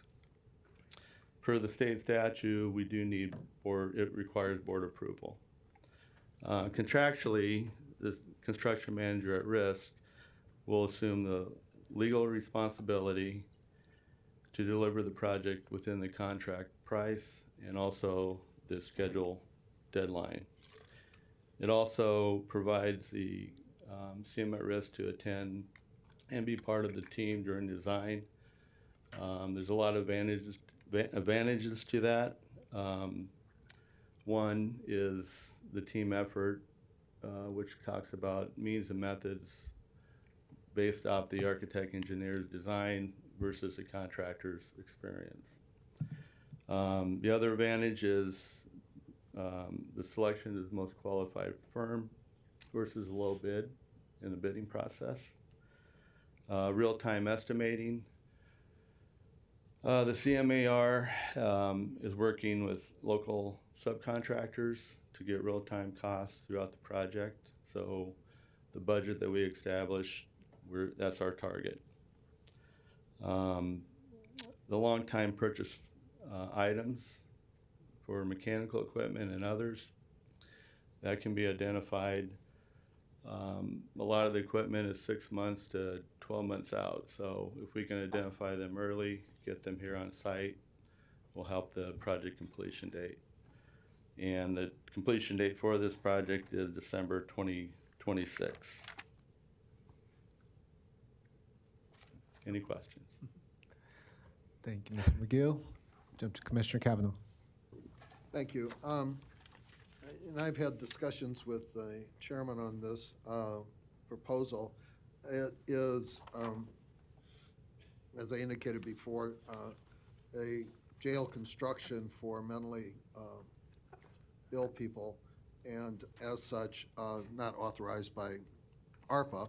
We've received adequate legal opinions, both from our county attorney, from Deloitte, and from Mr. Fogarty, who I see is here today, all raising the specter of the inappropriateness of using ARPA funds to build or expand a jail, in this case, a mental health jail. And the danger there is that the $30+ million proposed to be expended on this mental health jail would be asked for back by the federal government, leaving us on the hook for a $30 million construction project. In addition, there's no anticipated cost of running this operation anywhere in any of these facilities. The committee designed, which has blanks for the commissioners and no mental health professionals whatsoever, are also kind of suspect. This is the construction of a jail project. There's no question about the fact that ARPA specifically prohibits construction, expansion of jails. We have time to do a thorough review of the utilization of these resources. You just heard from a bunch of people regarding the need for mental health services and for homeless shelters, that we could redirect the ARPA funds proposed inappropriately, in my opinion, here to appropriate uses and avoid the threat of a federal money clawback. I also question the price of this proposal, which is skyrocketed since it was first discussed a year and a half ago. And the ideas going forward are simply a misuse of resources that we should be using, for instance, on our mental health campus at 42nd Street for people who are not part of the criminal justice system, and treat those people possibly as well as we propose to treat inmates of our jail. The idea here would also allow us to use resources to help alleviate some of the bad consequences of the kids' jail fiasco, specifically the fact that our Douglas County Youth Center, where all the children are held today, ran out of heat during the coldest day of the year in January, and we need to refurbish that facility, as has been advocated by me and others for years, because it's going to house our children going forward. You received a report, I think yesterday or Friday, from Ms. Habakati's office that shows the average daily population at 100 or more. This is way, way more than was predicted by the advocates of the kids' jail. It's way, way more than the capacity of the kids' jail, which is empty, of about 44 children. And it indicates that we're going to be using the 42nd Street Douglas County Youth Center for some time to come. We can use these resources effectively to deal with these problems that you heard discussed here, but we can't use them effectively if we're just going to expand our jail. I'm not sure we can use them legally if we're just going to expand our jail. I'll come back. Thank you. Commissioner Friend. Thank you, Mr. Chair. let's stay focused on what we're actually doing here today, okay? We should vote to approve this. I'll say that right out of the gate. One, we as a board, 7, 8 months ago, made a resolutionary decision. We made a decision, we voted on it, to take a portion of ARPA money, or ARPA dollars, and provide effective clinical space for people within our mandated care. We have no choice. They're there. 1,200 of them. A portion of those that have verifiable diagnosed mental health issues. A big portion of those. Last report we got was 48%. So, number two, if we do this project management piece, if we continue down this resolutionary road that this entire board voted to do, then we need a project management piece that's key to doing it when we do it. That's how you do this from a construction standpoint. Set aside the argument whether we should be building it, whether we shouldn't be building it. That's what we're dealing with today. We're putting project managers in place to get this thing done, or at least started in an appropriate fashion, and we're delaying it. Delaying it costs money too, by the way. Number three, I don't want to get too dramatic, but I've said this before in other meetings. I don't know if I've ever said it in public. Per capita, the Douglas County Corrections Center, our corrections center here in Douglas County, per capita, it's the largest mental health clinical provider in the state of Nebraska. Let that sink in. The Douglas County Corrections Center is the largest clinical provider of mental health services in the state of Nebraska per capita. You know how we got there? In the 1970s, nationwide in the 1970s, communities, states, the federal government moved away from an institutional-based care model. They said, this isn't the way we should do this. Well, then guess what happened after that? St. Joe Hospital, I was at Creighton University at the time, they took probably 75 to 80% of the indigent care, which also meant a good portion of the mental health issues. They were showing up right at St. Joe's doorstep. You know what it was St. Joe then. Do you know what Creighton University, UNMC, Methodist, everybody else that were dabbling around in this business, you know what they did? They got out of the business. You know why? Because they couldn't make any money. Now, I'm not saying they're greedy. They're trying to help people too. But how are you going to help people when you don't have any money? I don't blame them. This was an institutional decision nationwide back in the 1970s. And now at our doorstep, our corrections folks, what we're in charge of, have been put in a position where we have to try to provide expert clinical care in a jail. What's being asked right now is to try to come up with a project management plan. That's what's actually happening today. A project management plan to try to provide in going forward in a longer term capacity to deal, thank you, Mr. Chair, to deal with the problem that was thrown in our lap back in the 70s. In the 80s, it got worse, and now we have to clean it up. Can we? I don't know. I guess we'll find out. Thank you, Mr. Chair. Thank you. I will take a quick round myself. Please start my clock. Corrections Director Myers, if you could come up real quick, please. So we know that the CM at risk proposal relates to the project for the mental health wing being discussed. So on that very topic, Director Myers, could you give a brief overview of how, in your opinion, this wing will indeed enhance mental health services for the incarcerated? Absolutely, Commissioner. Michael Myers, Director of Corrections for Douglas County. This proposed, well, it's no longer, this planned addition is to provide care for people who are already in our custody. And it has 2 different floors which are designated towards 2 different levels of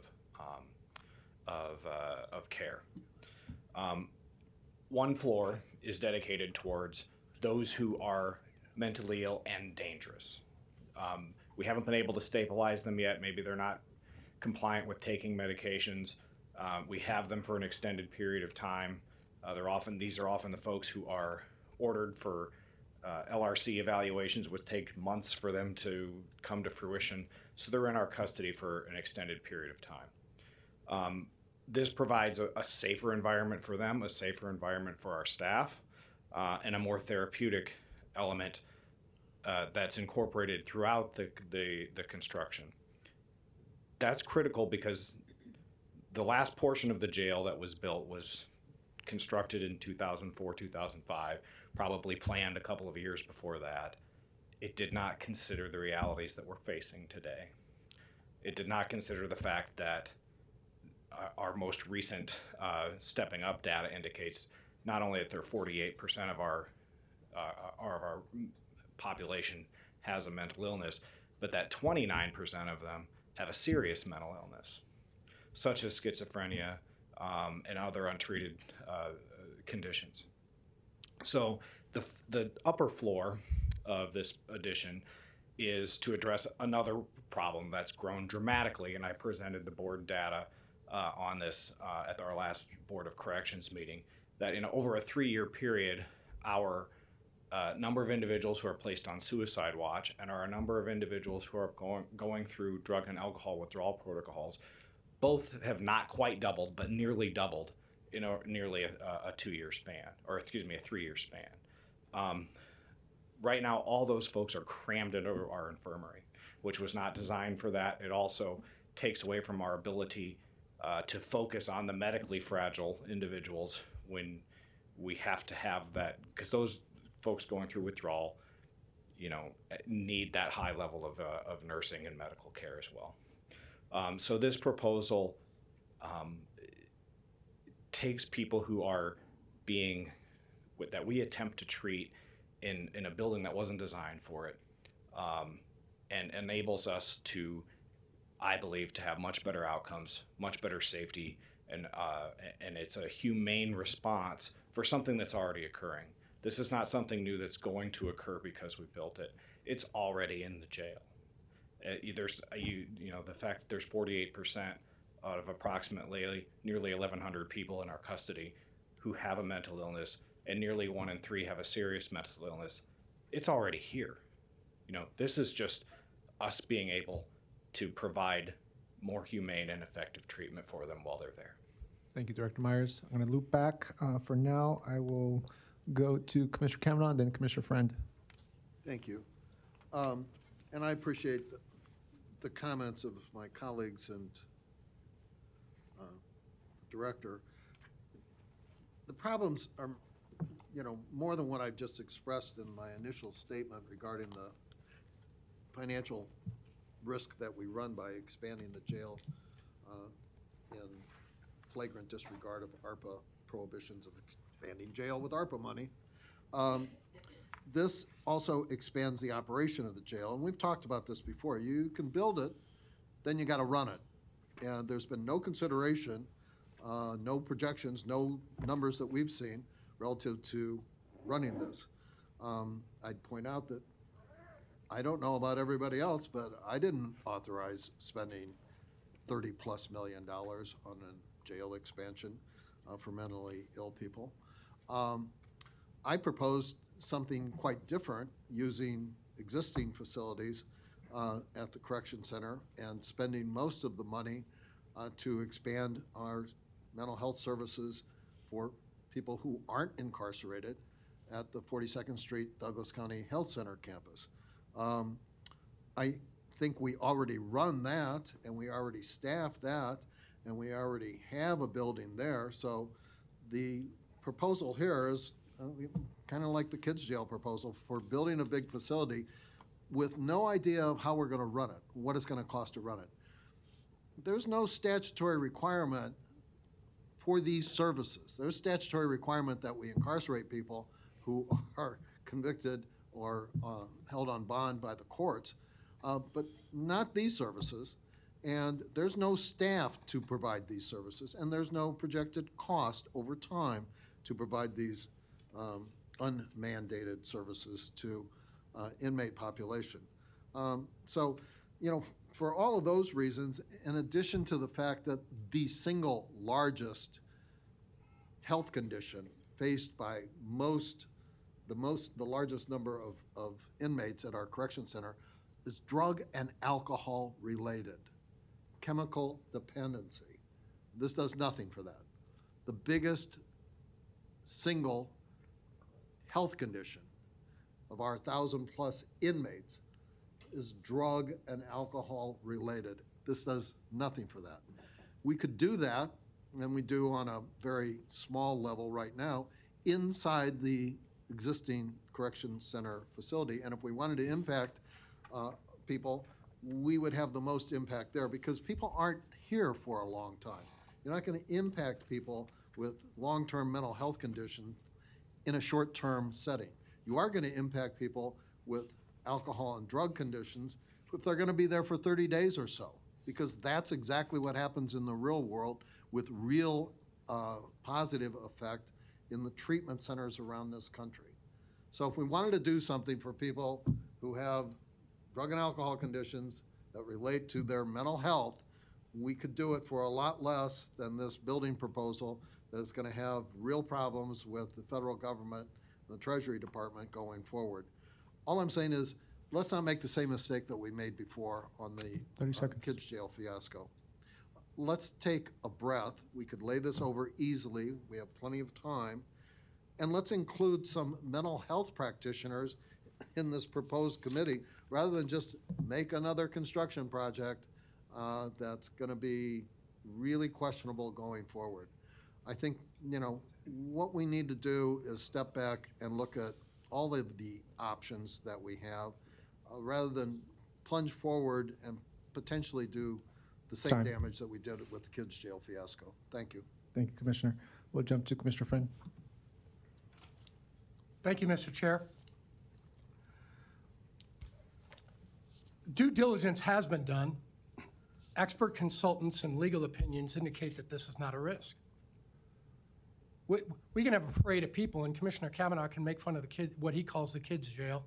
By the way, he was here when all that occurred. I wasn't.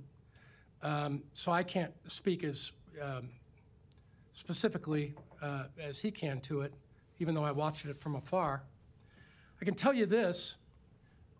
I have information that shows there are at least 20 jurisdictions around the country doing exactly the same thing that we're doing with the ARPA money that was distributed. I don't know if anybody was listening to me, but the first time around, didn't I explain why? In the 1970s and 80s, the people got out of the business. The communities got out of the business. And now we're in the business.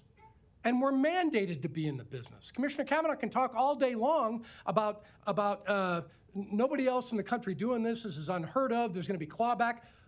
Baloney. Ohio and Texas are two examples.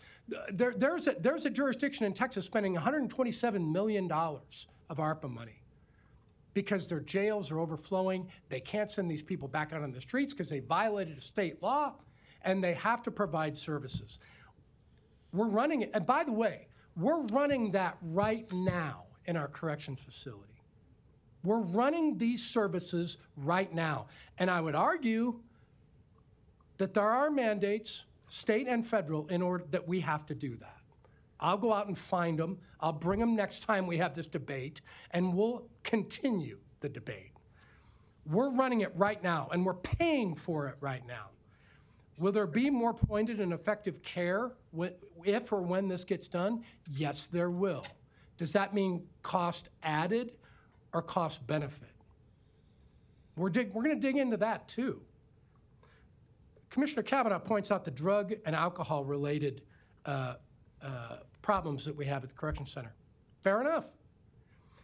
Are you telling me that's true? Are you telling me that they are mutually exclusive? Are you telling me that people that are detained for a period of time and potentially incarcerated, are you telling me that drug and alcohol issues are mutually exclusive to mental health issues? I would argue, and I am not a therapist, I'm not a psychologist, I would argue that that is baloney too. You can track, you can find out, and you can say, how many of these people are self-medicating because they have some of these issues? Bipolarism, some psychosis of some nature. Do you know what people will do if they don't have the resources? Hate to say it and be so crass, but they're going to turn to Jim Beam or whatever else they need to do to make themselves feel better. Look, we're going in circles here. We either need the type of clinical care that they're already providing that's going to make it more efficient, or we're going to throw our hands up and go, well, let's go ahead and let Sienna Francis and everybody else handle, oh, by the way, they don't have any money. So guess what happens? They're going to end up back in our corrections facility anyway, and we don't have the services to provide, or the most effective clinical services to provide. I am tired of this banter that indicates that we are unwisely spending federal dollars. I know what it looks like when we're not spending money wisely. Under these circumstances, if we do these things right, I don't believe that's the case. And I will debate it until the cows come home, and I'll try to, before I get too angry. Thank you, Mr. Chair. Thank you, Commissioner Fred. We'll jump to Commissioner Borgeson. Thank you, Mr. Chair. We are not expanding the jail. We are not building a jail for the mentally ill. What we're doing is spending dollars, ARPA dollars, to build a mental health facility that will be serving those that are incarcerated. Period. Thank you. Thank you, Commissioner Borgeson. I will take my second round. So when we have 48% of our population with a mental health illness or diagnosis, it's a matter of how much do we care about that? How much do we want to provide them the services that they need while they're under our care? We don't request for anybody to be under our care. We don't say, bring that person to jail, we'll take them. They come to us through judges and court systems and prosecutions and all of that, right? So, but when they're in our care, they're literally in our care for that time. So it's a matter of how much do we care about the fact that almost half of the population has a mental health illness or diagnosis. How much do we want to efficiently serve that, or just say, here's your daily pill and good luck with your mental health illness? So to me, this is a matter of caring and trying to do it well. And we can't say there's no mental health practitioners involved. I mean, I'm proud that our corrections director is literally a licensed mental health practitioner. He's an LMHP, he has one. And he brings a different tone, not just to this topic, but to his service as corrections director, and I'm proud of that. So it's a matter of caring.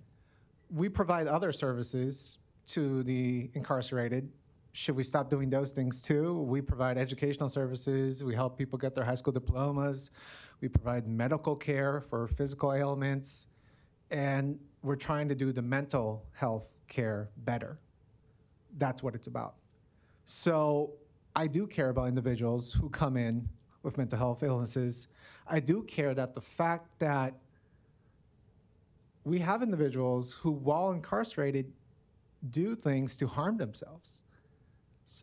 And how much do we care about that? How much do we want to address the mental illness that's going on at that moment that causes them to do things like that?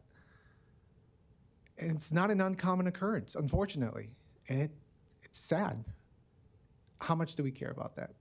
I care about it. And so, yeah, it's a tough balance to allocate this much to such a project, but such a project is clearly needed when half of our incarcerated population has a mental health illness. Something is going on in society that is causing that. Obviously, we want to get to those root causes as well, and there'll be other efforts to address community mental health, not just by us, but we're a sliver of the community mental health providers in the community. We have many partners that, of course, care about this deeply as well, which we will continue to tackle at a broader level. But again, people who are incarcerated are under our care. How much do we want to officially serve their mental health diagnosis and illness while they're under our care. It's a tough balance for me. As mentioned, of course, this is part of my district. I'm going to have my work cut out for me in regards to, caring about the aesthetics of downtown, the development of downtown and the urban core, working well with our businesses that are very close nearby, our corrections facility. I'm going to make a lot of effort to make sure that we're working well with them and having that partnership with them. So I do have my work cut out for me on that end, but I do see the value in this project. And I do care about those individuals that are under our care and serving them better and striving to have a warm, positive handoff upon leaving our center to further mental health providers in the community, and we can put that emphasis in there as well. So, thank you.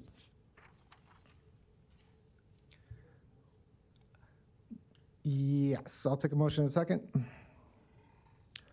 Motion by Borgerson, second by Boyle. Was there any further commentary from the public?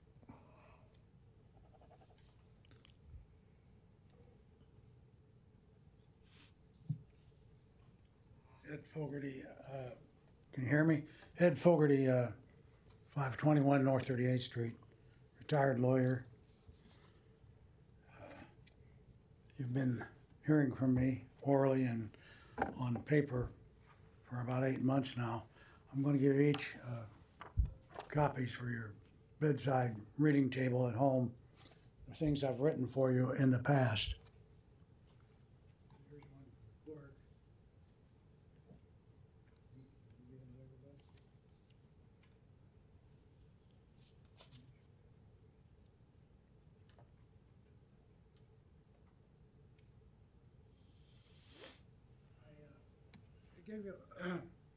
I gave you one January 8th.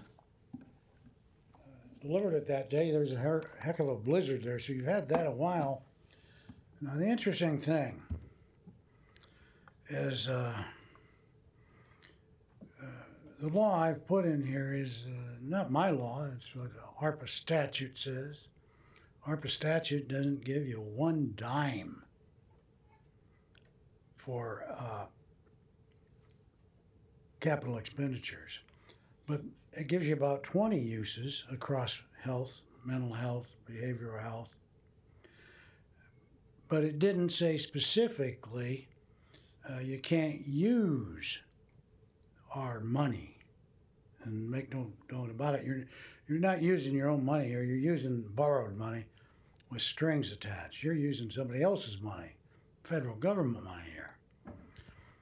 So because they didn't say in the statutes that no capital expenditures, the Treasury Department was very nice about the scope of this law and what they wanted to do. They wanted to help, first of all, COVID stuff, and then they put out some overviews and some regulations. And they spent a lot of time on it.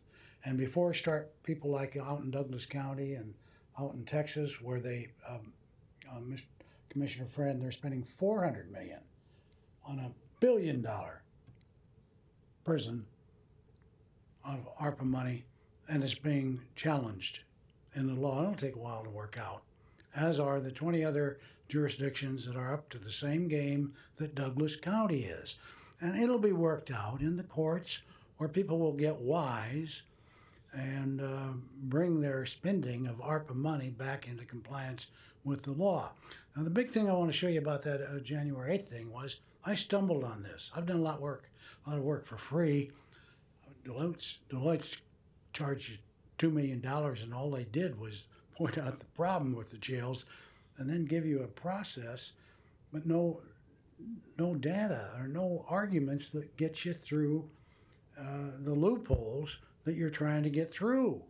Now, a good lawyer will show you loopholes and show you how you got through them, but I've shown you those loopholes are all closed to you.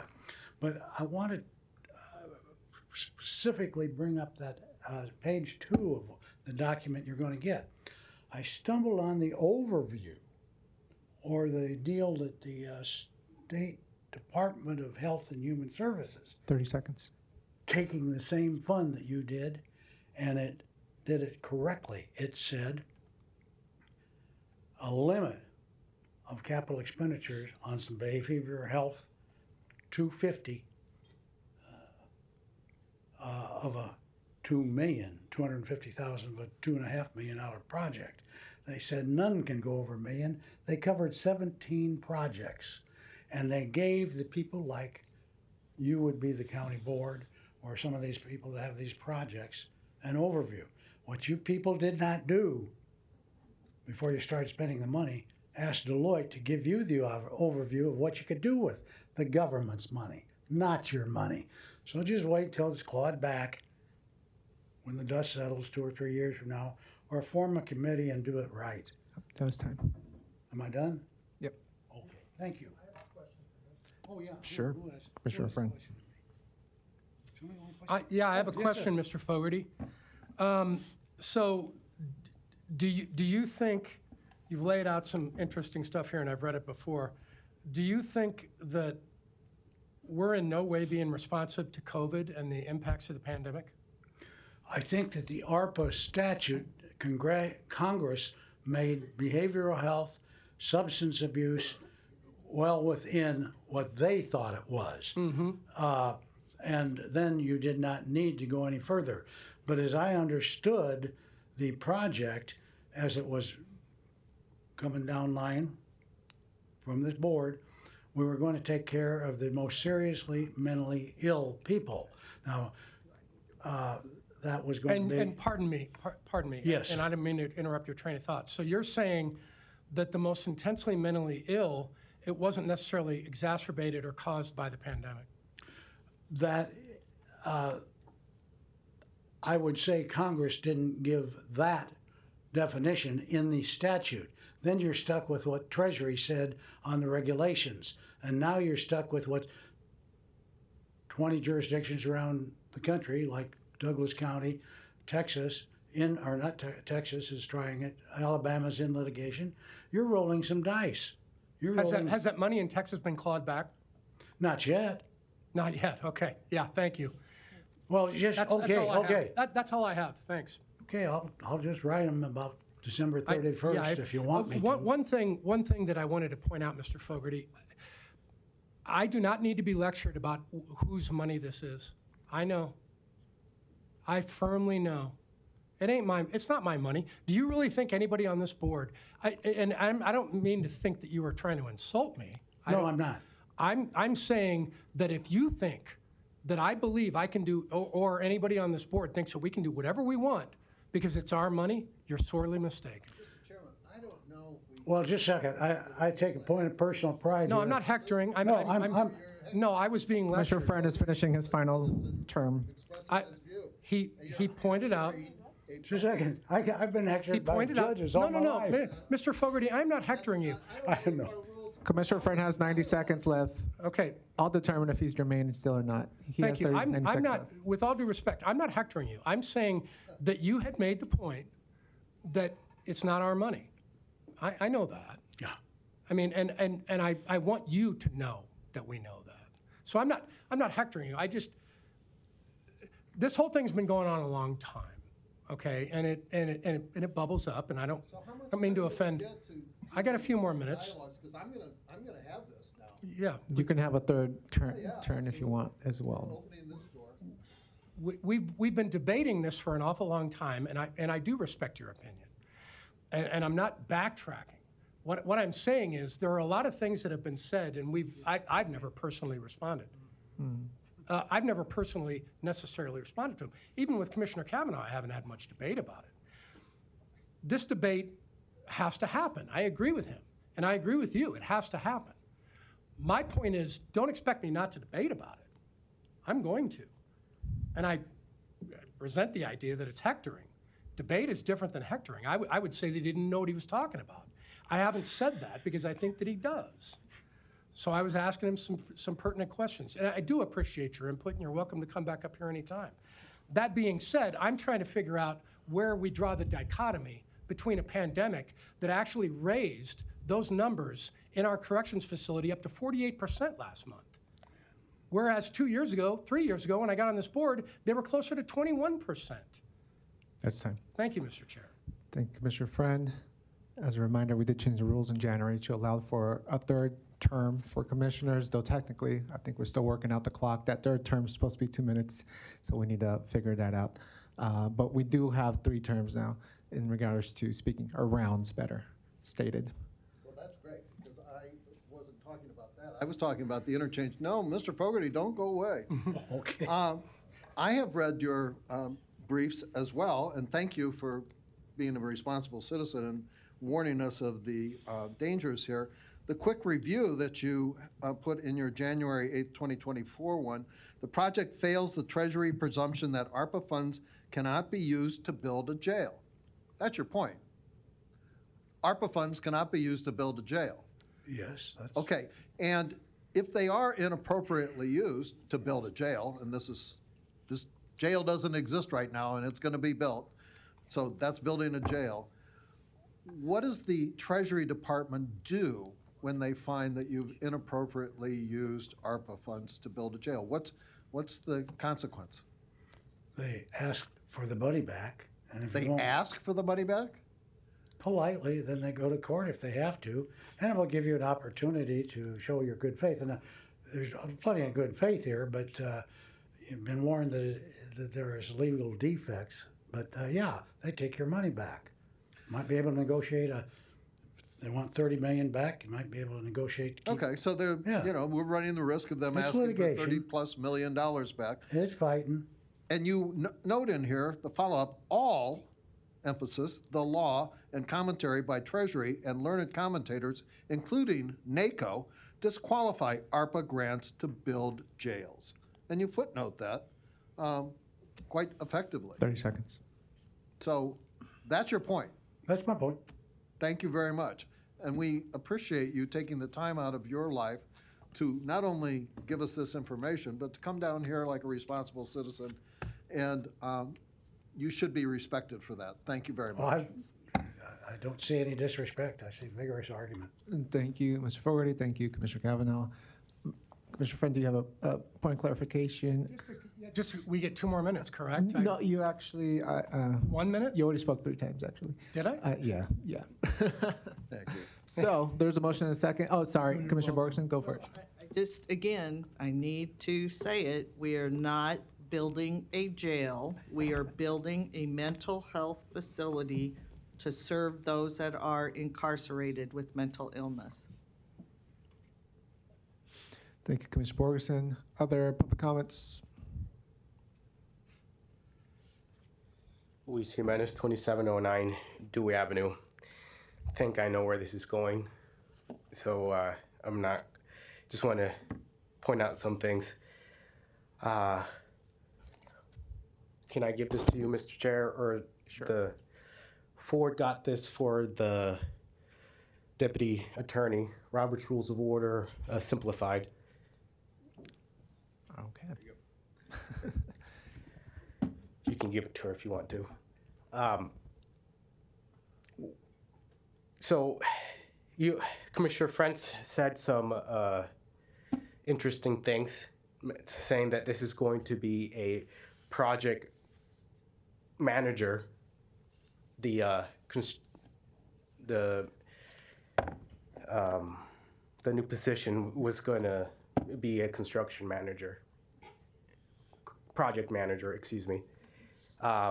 If that's the case, I hope that we get some standard documents and instruments for project management. And I appreciate that. I would like to see this individual be public about his ideas and stuff. So if the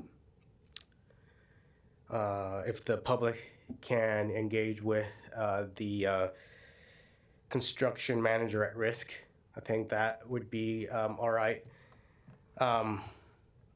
And I think on the money, you decided you're going to do $50 million on mental health. I don't think the public really thinks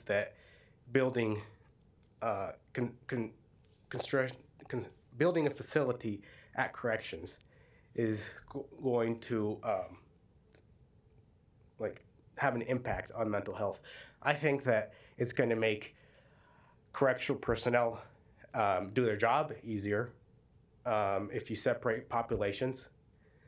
So if you're doing this for the correctional personnel, I think that makes sense. But don't talk about like you're going to do something for community mental health, because I don't think the community was asking for a facility at jail for community mental health. I think they were asking for a facility outside of corrections, definitely.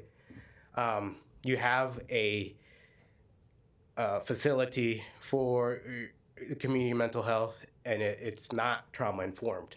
If you want to talk about building something that is trauma informed, that facility over on by Woolworth is not trauma informed. It's very old. It stinks. I've been in there.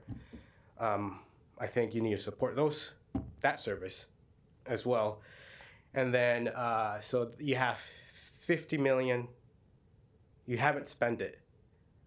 As I understand the law for ARPA funds is the executive of the jurisdiction has to certify that these funds are being spent appropriately.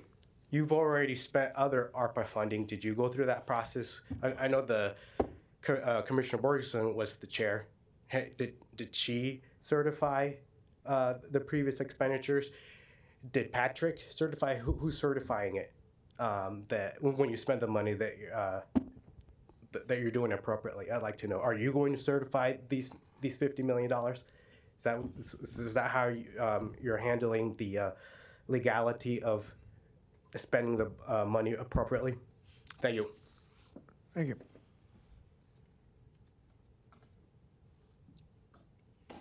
Hi, I'm Nicole LeClaire, down the road in Bellevue. I just want to briefly thank you for the conversation this morning on the legislative laws. That was really productive. Appreciate the education and that conversation. And I also just want to say thank you for defending the public's right to speak in 1375 on that one too. So I appreciate that.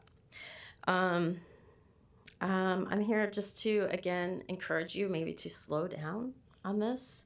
I have been coming for 6 years. I have been here. I've observed very much and learned even more. And the big lesson, I think, is to listen to people and slow down. We have an empty building over here that is concerning. The recent numbers I've heard for the DCYC is a low of 95, a high of 103, an average daily population of 99. We heard over and over how this building was the program. It's built. It's not helping. Only 12 have been accepted into the home program. That's for January of this year, out of the 99 average daily population. So I find that very concerning, and just really encourage you to look at that and not spend all the money yet again on a building. I could not agree more. Commissioner Kavanaugh, having not spoken to him about this, it's just, he said everything I was going to say. And Black History Month, we are locking up so many Black people. So to think about that. And are we really, just like the kids' jail, are we really offering programs to prevent people from landing in these facilities and having to build more, which is, again, not helping the people? Like my mom would say on the $132 million, the largest fiscal expenditure in Douglas County history, without a vote of the people, without most people even knowing it was happening. That's $132 million before one kid, one family is helped. And you're getting ready to do it again, $30 million. As someone just recently said to me, you might as well burn the money on building again. I just encourage you to focus on the actual programs, spending the money that way. We heard so many people come up here asking for help and asking you to not criminalize those with mental health issues, and homeless issues. So again, just like the Juvenile Justice Center, I encourage you to look at your community, work with your community. There's so many wonderful people out there and so wise. And I just think we could always do a better job. So again, I thank you for allowing me to come up here. Thank you. Thank you.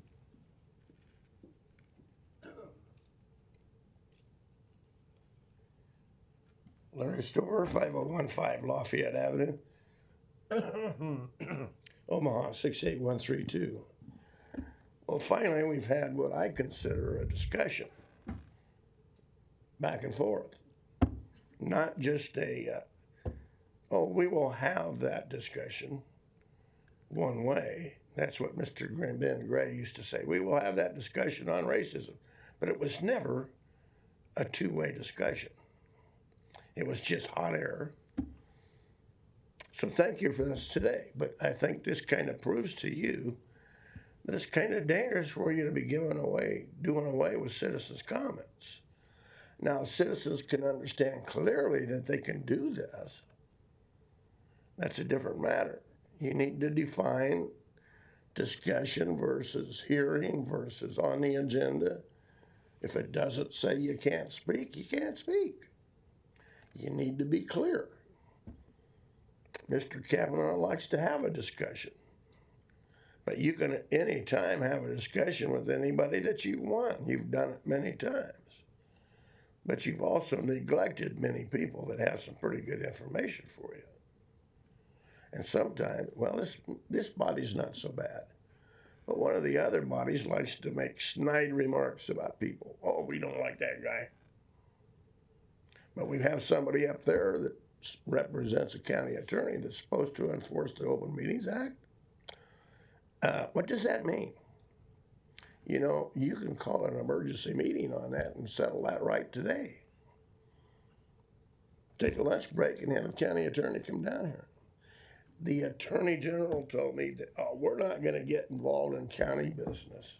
Larry, I'm going to need you to keep it to the topic of the CM at risk. Having a discussion's not even possible with an Attorney General of the state of Nebraska.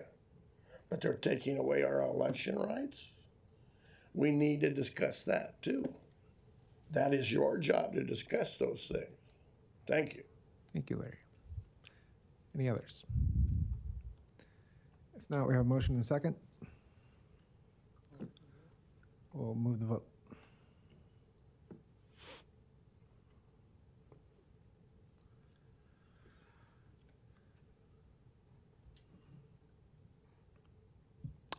Motion passes. Commissioner Kavanaugh voting no, all other commissioners voting yes.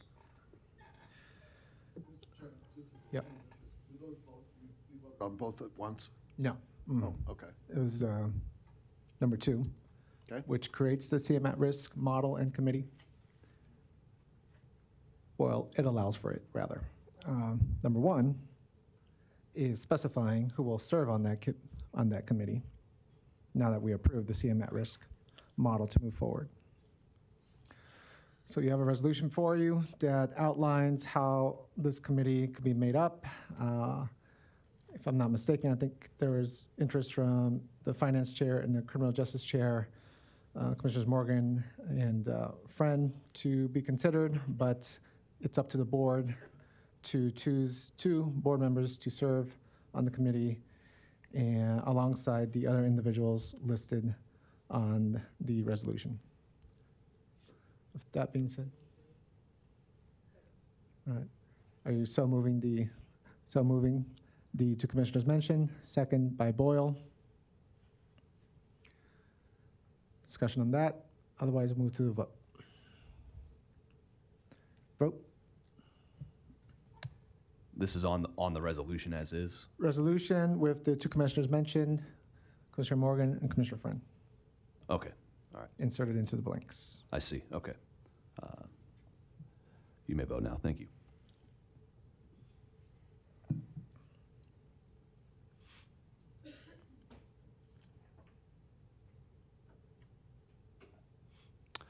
Motion passes. Commissioner Kavanaugh voting no, all other commissioners voting yes. Thank you. We'll move on. Other committee business. Item G was weekly personnel report from civil service as presented. And before we move into executive session, I do want to mention that Douglas County offices will be closed Monday, February 19th, 2024, in observance of President's Day, and also that the Douglas County Board of Commissioners will not meet on Tuesday, February 13th and Tuesday, February 20th, 2024. The next scheduled meeting of the Douglas County Board of Commissioners will be Tuesday, February 27th, 2024. I do believe we have need for executive session for legal advice, litigation, and labor negotiations. Anything else? All right, with that, I'll take a motion to go into executive session. So moved to go into executive. Motion by Morgan, second by Rogers. Please vote.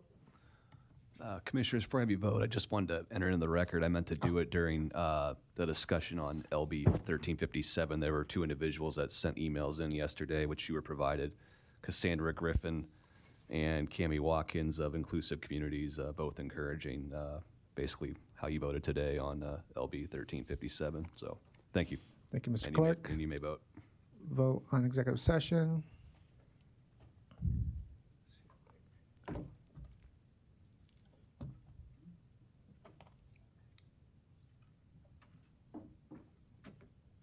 Motion passes 7-0. The board is now moving into executive session for legal advice, litigation, and labor negotiation. Recording stopped.